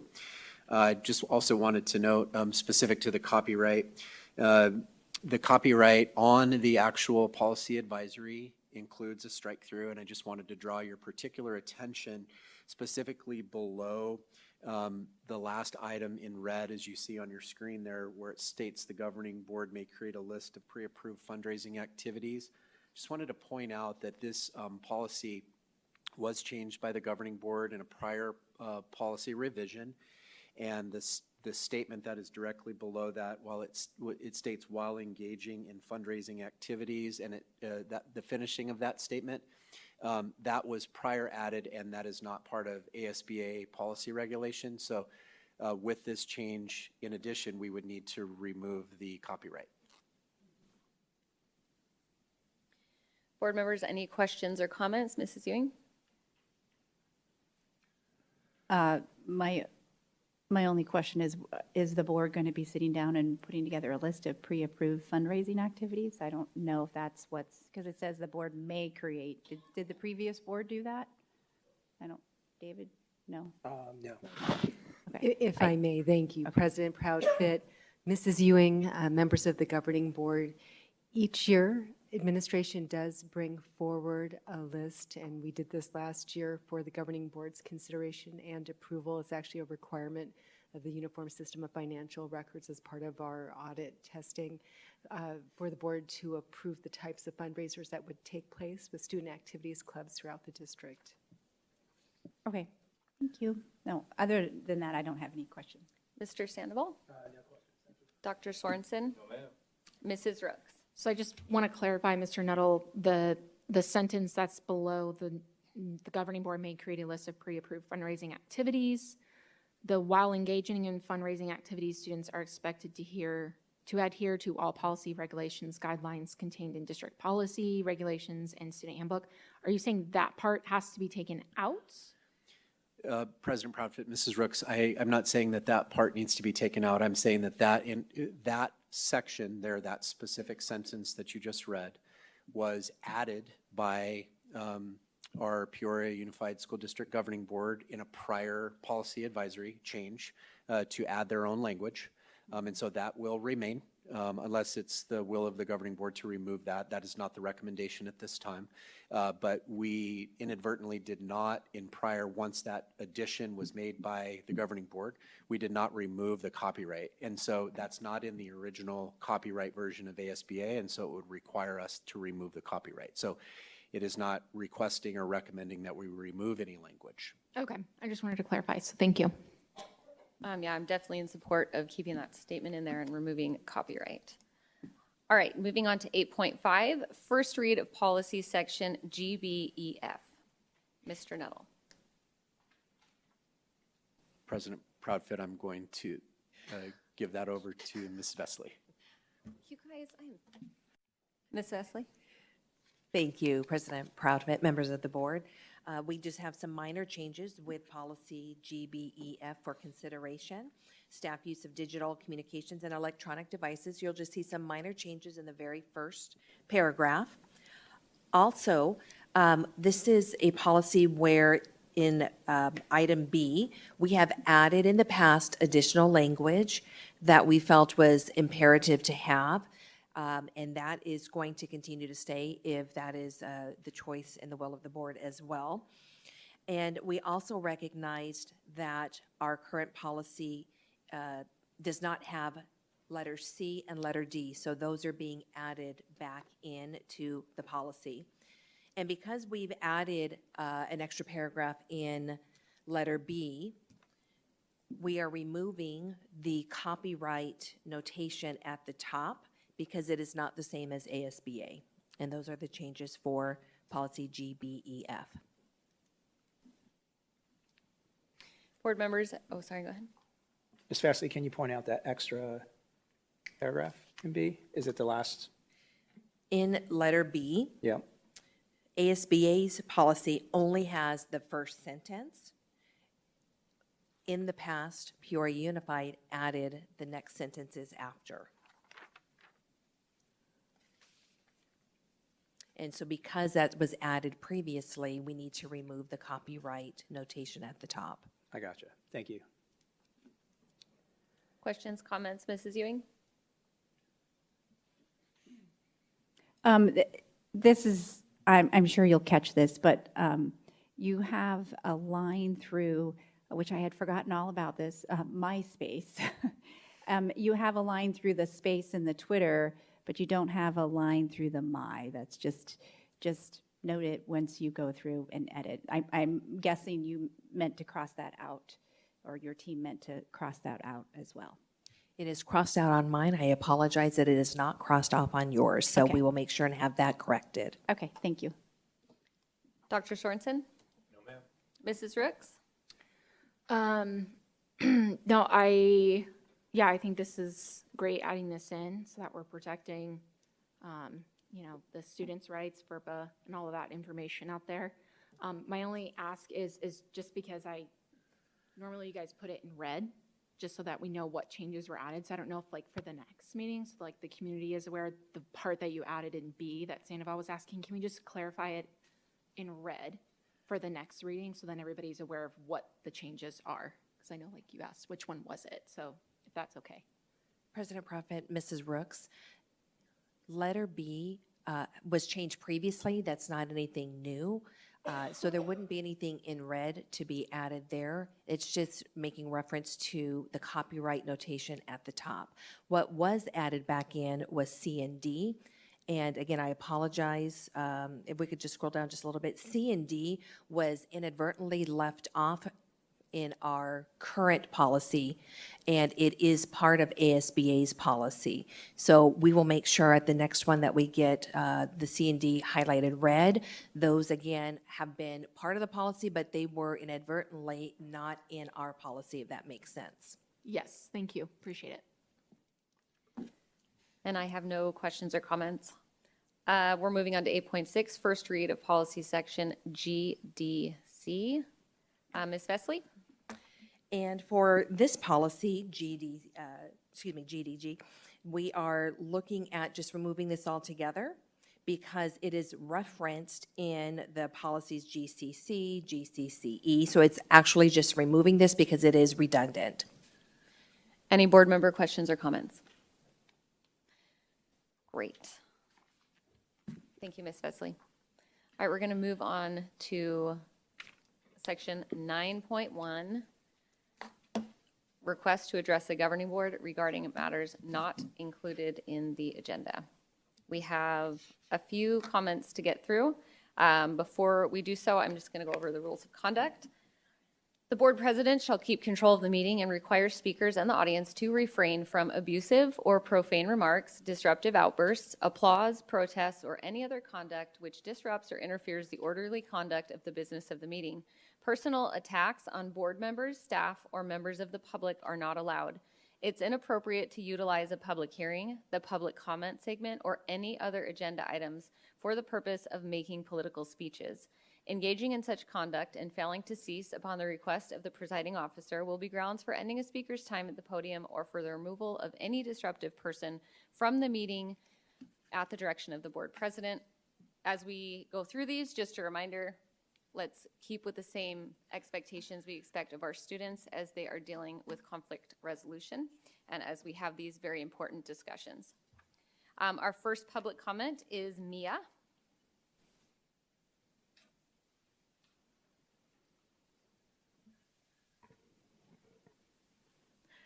Hi, good evening. We're here again, the Cactus baseball people, coaches, parents, sorry, not coaches, parents. We're here again to speak about the Cactus High School baseball coach. I won't name him this time since you guys were confused on the First Amendment last. I never received a follow-up from the last meeting. As far as I know, as of today, he is still the coach. This is unacceptable, as I stated at the last meeting. Why it is unacceptable that this man be able to coach and allow children to be entrusted to him. His inability to control his anger does not make him a suitable candidate for a coach for 14 to 18-year-olds. There were 3 incidents where he lost control of his anger with 3 separate children just this last season. All 3 of these kids are respectful and great kids. None of them have ever been in trouble in their time at Cactus. They're respected by their peers and their teachers.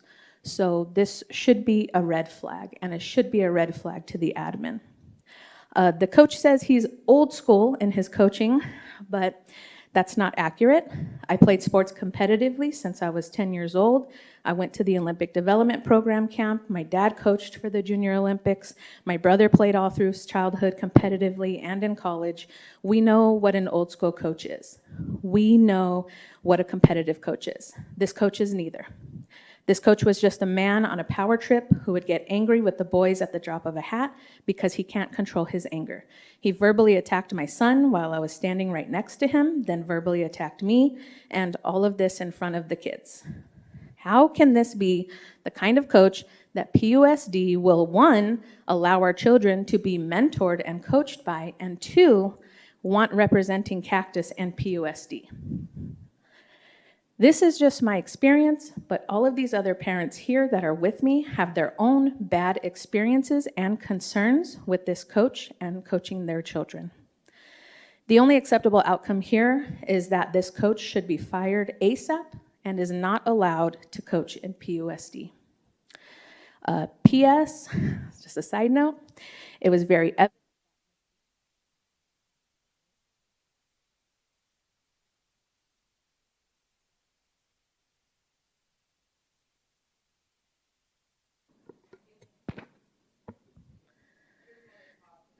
Okay, it was at 38 seconds.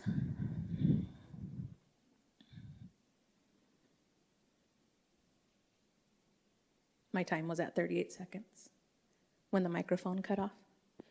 President Proudfit, I don't believe we can reset that, but if we could just make a note to add the 8 seconds. Okay. P.S. It was very evident that Mrs. Rooks is the only one that actually did her research and homework on the Mental Health Service Professionals Demonstration Grant.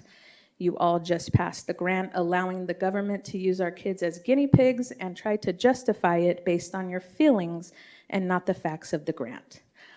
That is extremely alarming as a parent. Thank you. Our next public comment is Sheena Miller.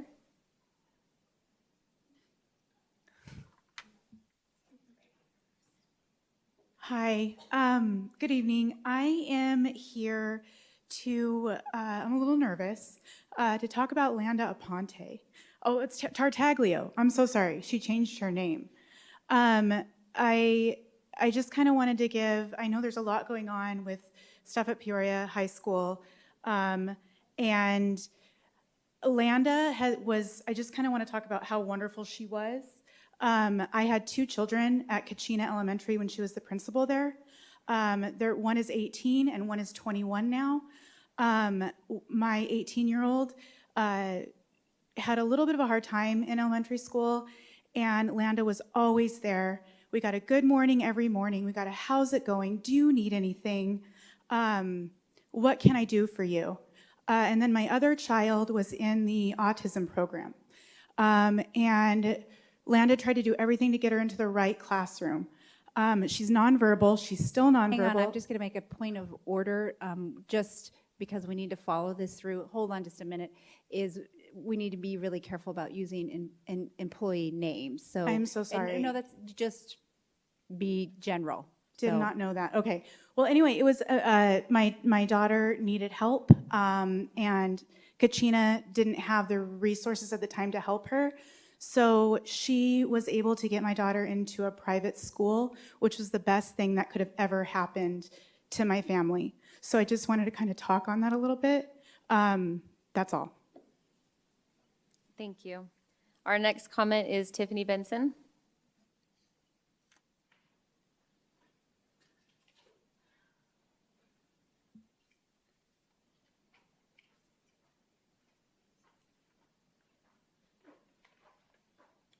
So I just want to start by saying that I also have a master's degree, and I studied administration. So I know a thing or two about controlling information. The next best thing to being elected to a governing board is to be an administrator. So there's that. Having a high level of academic experience can also come at the cost of forfeiting common sense. So I had enough sense to stop at the master level. Anyway, I want to find out why, since I've started attending and watching these meetings, why we haven't had any presentations, explanations for how this district ended up where it is academically. We get, long drawn-out presentations over how much money they want to continue to milk the taxpayers for. We just passed, or we're in the process of passing this huge grant to have these so-called social workers in the district, but we don't have any data showing how this is going to help any sort of academic outcome, that these kids are going to be college ready. Why are we not spending money to bring in programs that are academically related? Like, what do the parents and the taxpayers, the educated people who work hard, who don't just sit around and pontificate, but the real people who elected you, for those who were elected, what do we have to do to get this district to focus on academics? Like, that's what a school district is about. It's not for healthcare clinics and mental health and all these other things. There are people in place already in the district, okay, who are helpful with that. And I would never discredit a teacher as being the first line of defense against something that may even be going on in the school. There are still plenty of good teachers. I wish that this district would invest in them instead of, bringing in new people who don't have any loyalty to the district. I did want to spend the last few moments, the microphone is working this time, and let everyone know that you can opt your children out of anything, really. You don't have to ask. You just tell the administration, you tell the teacher, you tell the principal. You don't ask because you have parental rights. And so if you need an opt-out form, I have those. You can visit restoreparentalrights.org/opt-out. You just put your email address in, and it'll send the opt-out form to you. If you need help tweaking the language, you can let me know.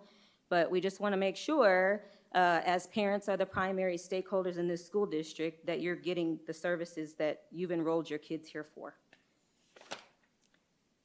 Thank you. Our next public comment is Justina Carnahan. Hello. I'd say good evening, but now we're getting into good night, so I will try to be quick. I am also here to show support for my friend and former supervisor, Landa Tartaglia. It is public record that she is on administrative leave, so that's why I do not feel uncomfortable speaking her name. But I am here to speak about, and then I do have to, there are multiple people that wanted to be here, so I'm going to speak on behalf of Ashley Alcori, who was also one of her, that she mentored, and we've worked together, but I'm just going to go into it. So this is from Ashley Alcori. I am here to speak about an extraordinary leader in our education system, Miss Landa Tartaglio. I worked with Landa as my administrator at Kachina. I completed my admin intern with her guidance and worked with her during my time as an administrator. As the principal, she exemplifies excellence through her unwavering commitment to her students, staff, and the broader school community. She leads by example, consistently demonstrating integrity, dedication, and a relentless pursuit of educational excellence. Landa's adherence to protocol and her methodical and by-the-book approach are foundational to her success. She is meticulously organized, ensuring that every aspect of school operations runs smoothly and efficiently. This attention to detail not only fosters a stable learning environment, but also sets a high standard for staff and students alike. And then I'm going to go into mine as well.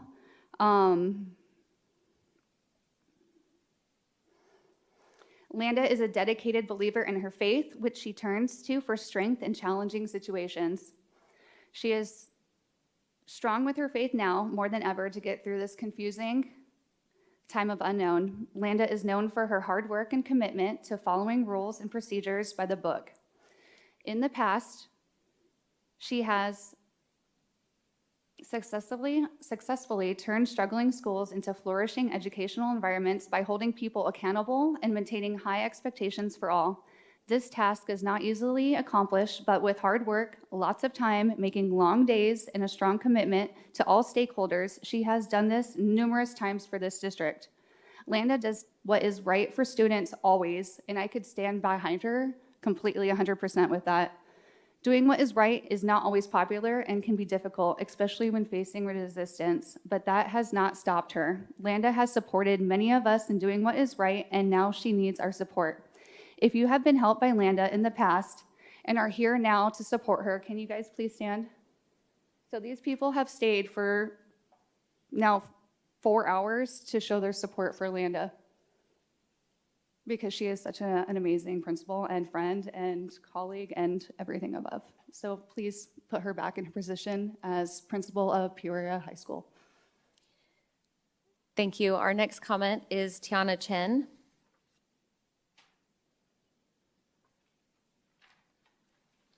Hello. This is in regards to also Landa Tartaglio and our concern as to why she's in administrative leave. When I worked for the district and worked towards being an aspiring principal and dreamt of holding a position such as yours exemplified by Linda Pallas Thompson, I always wanted to be a leading administrator just like Landa.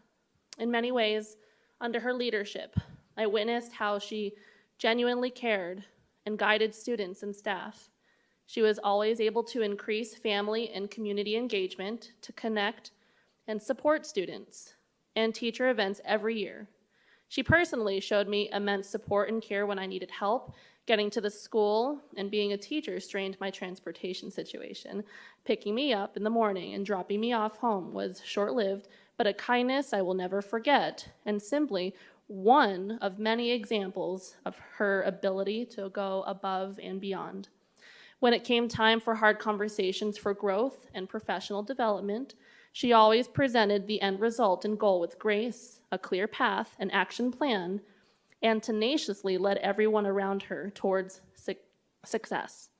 Her personality and moral compass only points towards what is right, true, and in the best interests of the students, our community, our state, and our country's education system as a whole. If all principals in Arizona were to be under her mentorship and guidance, I can boldly and confidently foresee that our state would rank much higher, better, and she would be able to support her patterns of success with more than just data, but with a lasting legacy of teachers, graduated generations, and families. And this is from my own doctoral extended research of leadership organizations within education and working directly with mentors from the Rodell Foundation of Arizona. She may be on leave because you had sought out a wrong, but she is the strongest administrator to hold true to what is just and withstand the nuances of the system and a failed stigma of what this district used to uphold. I encourage you to look deeper at the root cause of all this. Stop wasting valued time and go back to mission achievements of, quote, prioritizing relationships and focusing on the safety and social and emotional well-being of students and staff, end quote. Because you cannot achieve that without Landa.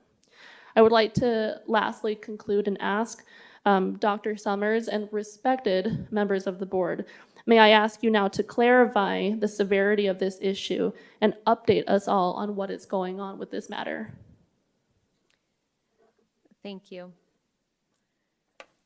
Unfortunately, we can't respond to public comment. Ever, it's against open meeting law, so. Understood. Thank you for reminding me of the etiquette. At what point may it be conversational to address that publicly? I'm going to turn it over to Dr. Summers.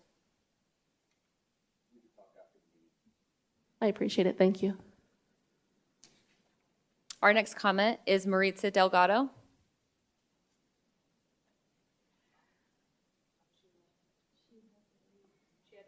Okay.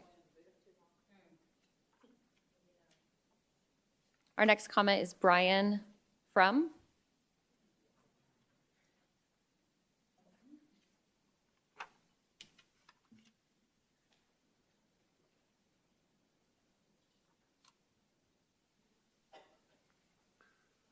My name is Brian Fromm, and I'm a volunteer at Kachina Elementary School. I want to say that Landa has helped me grow and be a better volunteer. I think she's one of those principals, one of those teachers that you remember forever. I think she's an important cog in the education here in Phoenix. I think that we need more teachers and more principals like her that go out of their way to do over and above what is asked to them. I just think that she needs to be back on the job. Thank you. Thank you. Our next comment is Janelle Bowles.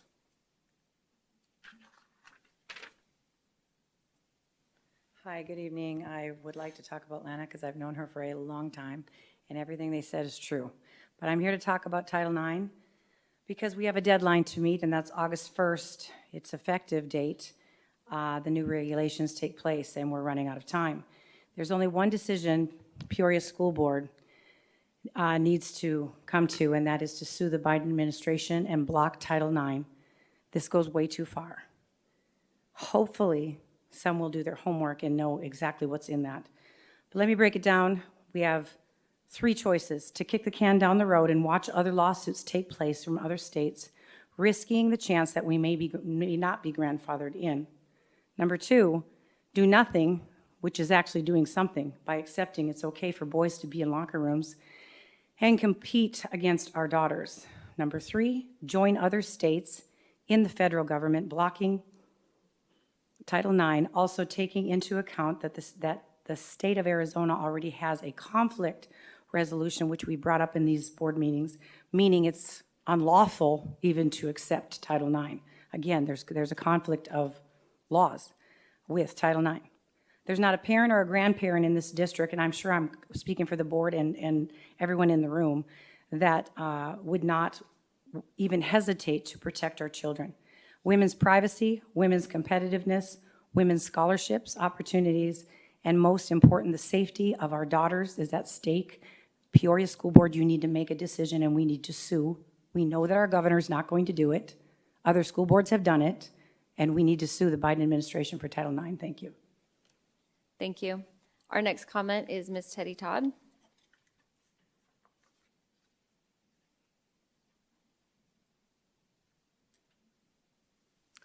Good evening again. Back to our public comment time. 3 minutes is never long enough for me, but that's normal. But could we possibly look at this again and maybe have one meeting a month that we do it early and one meeting a month we do it later? This is late, and we've lost some people's already. And especially because it is listen, learn, lead. The listening also comes from we the people who speak before you with the information from our neighborhoods and our families to assist in the growth of this district. Has this district, this is my second item, thought about or planned to have a district grant writer? It does not cost the district money in that that writer puts the administration into the grants that are written. Do we have somebody that is looking at all the federal and state monies that are out there in grants to bring in additional money for the district? We will never have enough money from the average daily memberships monies that come through. It's just not there, never has been. On the next strategic plan that you develop, and the last one is supposed to be done this week, and it's only about half completed or less, that's a good place to start for the next one. But are there going to be community members who will give some input into a plan with a new leader, one that I hope stays a long time, so we have some continuity here? This has been tough for this district, very tough. And I would just like to say it's an honor to serve in this district as a volunteer and with the textbook committee.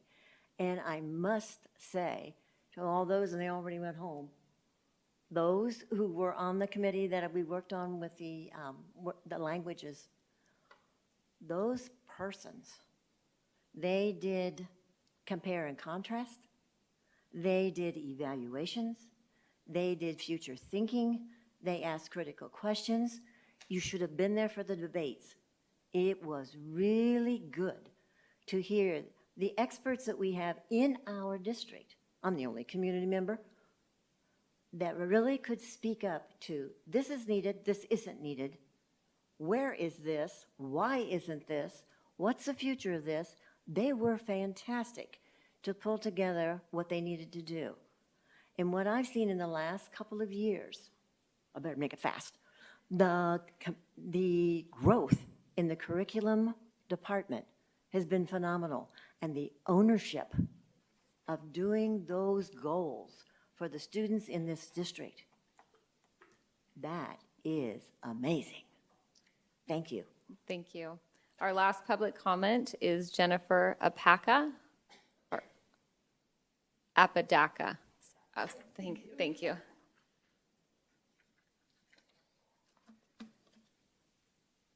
And I'm a lot nervous, not just a little nervous. So this is the first time I've actually spoken in front of the board, so thank you for having me here tonight.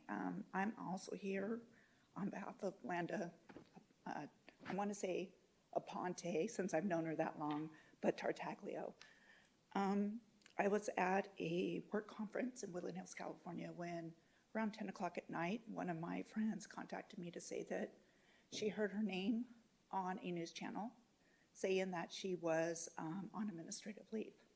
Kind of surprised me because she's been incredible the whole time that I've known her, from Adobe Mountains, from Adobe Boys School all the way up to Peoria. And I'm just kind of baffled as to why this whole thing is happening to her. And I'm sorry, I'm getting emotional, but I've known Landa for several years. Her son and my daughter, who Tyrell Aponte is also a graduate from Peoria High School, an alumni, they kind of grew up together. Every single time that he had something or she had something to help my daughter, who was a year younger, she would gladly give that to me or give my daughter her support in her education. My daughter is now 23 years old. Landa has been a professional reference for her for several years. She basically gave her a reference to go to Herberger's Young Scholars Academy High School at the age of 10. Also, she was at her graduation from that Herberger school. At age 15, she joined ASU and went on and to become three different degrees, one in Spanish, which Landa was always very much trying to get her to learn a second language, which is very helpful. Also as a chemical engineer and a biochemist. So at 23, she also decided at ASU to do a study abroad and also a internship at BSNF Railroad, which Landa, again, was always her professional reference. I'm kind of wondering why, and I heard tonight with everybody that spoke, that we really can't talk that much about it or that we're not going to get answers. But I've sat through this the whole time. My husband has to work very early in the morning, at 3 in the morning, but we're here to support her, to let you know how, in the whole time that I've known her, all she's done is thought about students the whole time. She has been very successful in helping out a lot of the different students. I know she had one that was homeless that she helped out, and he's very successful along with a whole bunch of other people that I know. I guess my time's up, but thank you everybody for listening. I just hope something gets rectified as soon as possible. Thank you. That concludes our public comment section this evening. We're going to move on to section 10, informational reports. 10.1, report on upcoming meetings and events. Ms. Azari. President Proudfit, members of the board, nothing to add to the report this evening. All right, 10.2, legislative, state, and local updates. Ms. Meyer? Yes, thank you. Good evening again, President Proudfit, members of the governing board, Dr. Summers, and cabinet. This week marks the 20th week of the 2024 legislative session, and to date, the fiscal year 2025 State of Arizona budget has not yet been approved by the legislature. The House is not meeting until June 4th, and the date the Senate will return is still to be determined. Due to this, the Arizona Auditor General's office has issued the fiscal year 2025 preliminary school district budget forms. It's an annual expenditure budget packet that is in a proposed format pending the final state budget being approved. And this package was also released in conjunction with the Arizona Department of Education. The preliminary budget forms will incorporate any legislation that has been passed to date, and the Arizona Auditor General will include any additional enacted legislation for fiscal year 2025 that will impact school districts in regard to the funding calculation, such as the base support level and transportation support level, in a final form once the state of Arizona fiscal year 2025 budget is approved and in place. And then, in accordance with Arizona Revised Statute 15905Q, districts will be permitted to revise their expenditure budgets by September 15th for changes in the law that impact budget calculations in their adopted budget. And so with that, you will see one additional revision to Peoria Unified's budget next fiscal year. And with that, that concludes my report. Thank you. Thank you. 10.3 and 10.4, the district's budget report for the month of April 2024 and the district's enrollment report for the month of April 2024. Both are available on the district website. Moving to section 11, 11.1, board member opportunities to readdress any agenda items. Mrs. Ewing? I don't have any. Mr. Sandoval? I don't have any either. Dr. Sorensen? No, ma'am. Mrs. Rux? No, thank you. And there is none for me. Moving on to 11.2, requests for agenda items for future governing board meetings. We'll start with you, Ms. Ewing. I don't have the policy GC, the one we were speaking, GCQC, if I can just make sure that's added to the list. So do we need to give you direction on the things that we would like to have on that now, or?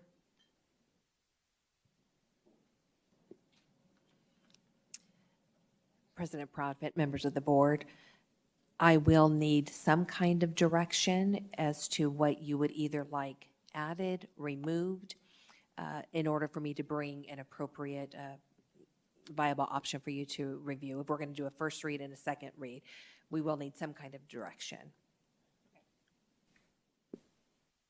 Okay, let me turn that back on. Okay, so with reviewing this, Oh, is there a clarification you wanted to make?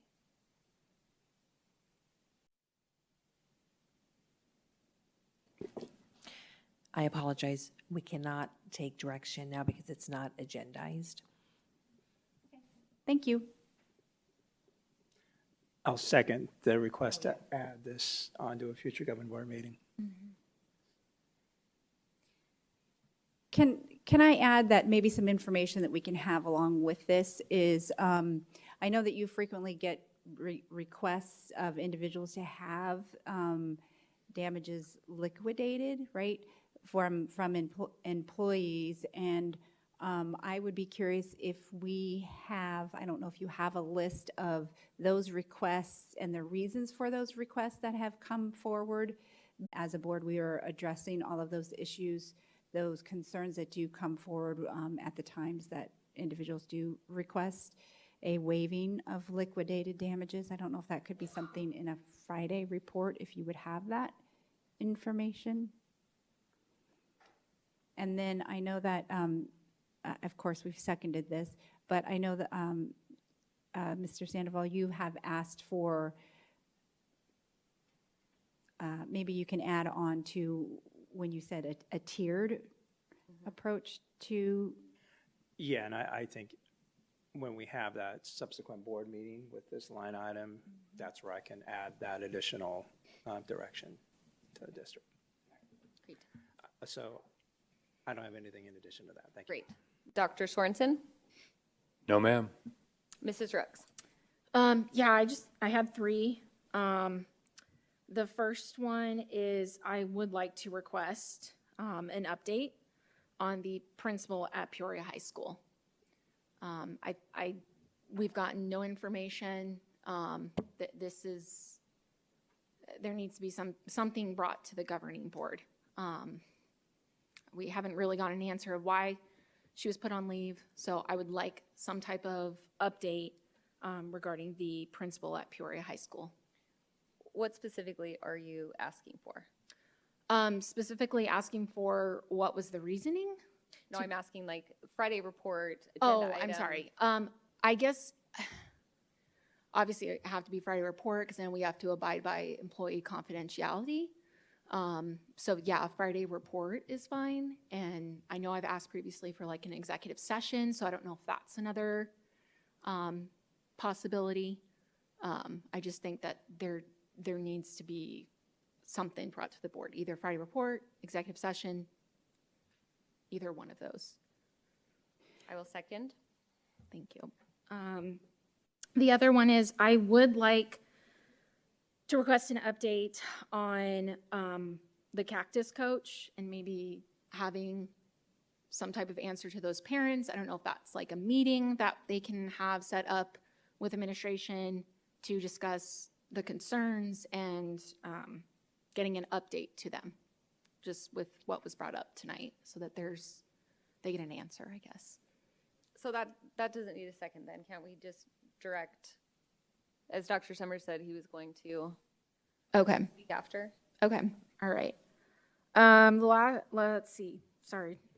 Okay, request, I would like to request some type of a process to allow parents to opt in to the MTSS software system when there's information that's uploaded into that system. I'm not talking about the Synergy.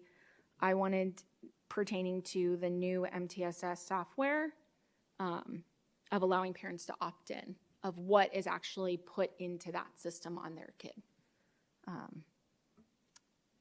I think that if we're talking about parental rights and that they have the rights to their kid, that there should be some type of discussion, a process on how that would work with opting in. Okay, I want to clarify with this one. I'm trying to figure out how to do this because I think it would be very helpful to have a clarifying conversation as a discussion item brought forward with just a demonstration for parents of exactly what that looks like, what the drop-down menu is, what it entails, and just have a very simplified and practical discussion item added to clarify any confusion or giving people chances to ask questions about this system. But I don't know if that's exactly what you're asking for. Yeah, no, that's fine if you want to do that, because I know you weren't here for when it was presented to us. There was a demonstration, so we can do that again. But if there are parents that don't want their kids in that process of tracking their behavior or whatever the 22 steps was, if they don't want that, what can be a process that we can offer to parents if they don't want their kids in that system? So, I mean, we can do that presentation and then discuss, I guess, discuss what the options are for parents. I know I'm confused about, because these are two separate? I think they're two separate. Is what you're asking for an agenda item or a Friday report, a discussion, an executive, like what are you? Well, you wanted to have like a discussion on the presentation of what it is so that parents are aware of what it is presented to the governing board, which I'm totally fine with doing that. I know we did that last summer, but just as a refresher, totally fine with that. But if this is like a second item, then the second item is is there going to a process? Can we talk about options if parents do not want their kid in that system, not the Synergy system, but the system of the 22 steps that were presented at the last board meeting? And if there's options, I mean, are we going to give options to parents? Are we not? I just want to have that discussion with regards to that. So if I can offer something, is that presentation that you were talking to, if we decide to go forward with what you're suggesting be provided, then it could simply be referenced, that particular PowerPoint or presentation, that type of thing, in that to refer back to that for reference. So it's kind of, so we don't have to go through that process again. We can just provide that information out. It's recorded. We have a presentation, so it can just be sent out, and this is what, for everyone, refresher, review this information. And then what I am remembering, and Mr. Molino can clarify, is that I don't know if our systems have the capability to opt out. Similarly, if somebody decided in Synergy that they didn't want their child's grades to be input into a database system, we're not really set up to handle paper and pencil grades. So that would be my only thing is if everything is digital, I'm not sure if there's an opportunity, a viable opportunity. And so maybe the discussion can be just a review of the data that is entered, how it's protected, and at what point and boundaries can families opt out of the system, because the MTS system is being utilized by many school systems. It's what's recommended best practices across a lot of districts. So anyway, I don't know, Mr. Molino, if you could shed more light on that. President Proudfit, Mrs. Ewing, Mrs. Rooks, without going into too much details, since this is a future agenda item request, I would recommend that out of the two items, one request being a refresher presentation in regards to the MTSS workflow module for Synergy and what data is collected in that process. And that would be a starting point in that discussion.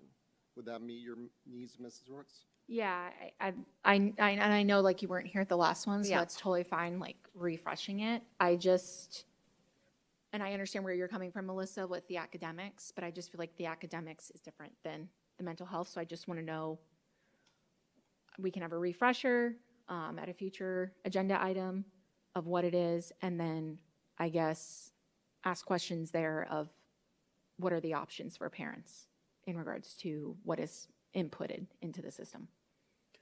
Yeah. Mr. Merlino, I apologize. In that presentation, did it show the data flow, kind of a flow chart of the data? President Proudfit, Mr. Sandoval, I cannot remember that presentation if it went to that detail. That might be helpful. I mean, I don't want to give direction. I don't want to, it would be inappropriate from a policy perspective, but could be helpful. And one more thing to add, because I think we fleshed out exactly what we need here, which is a study session would be my preference, because there could be more give and take rather than having this conversation during a board meeting. It sounds like there's lots to discuss surrounding this. Something just as a request for myself, I would love to see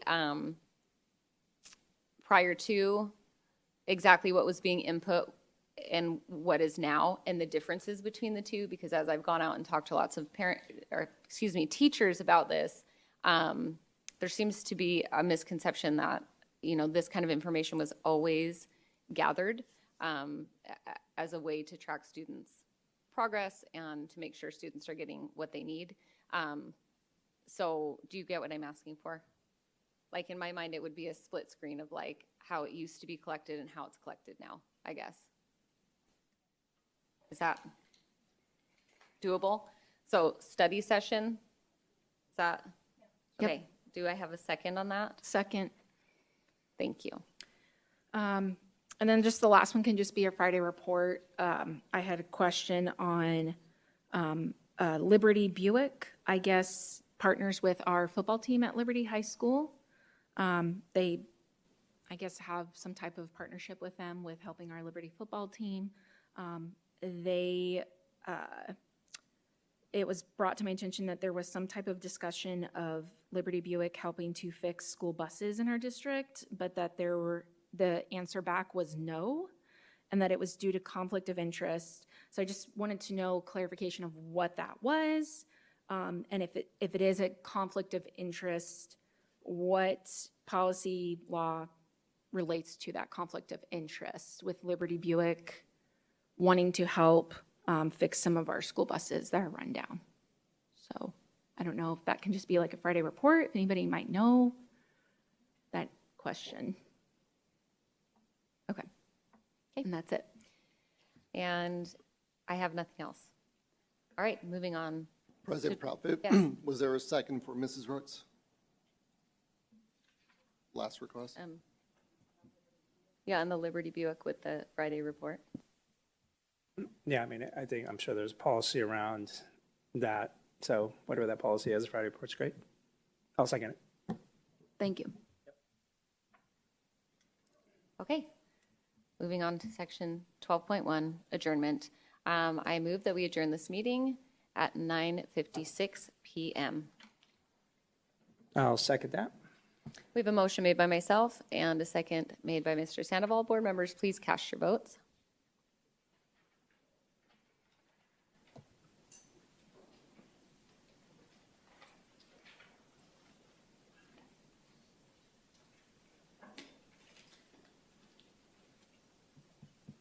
Motion passes with 5 yeas, and we wish Dr. Sorensen well, and we hope everyone gets home safely. Thank you for coming, everyone.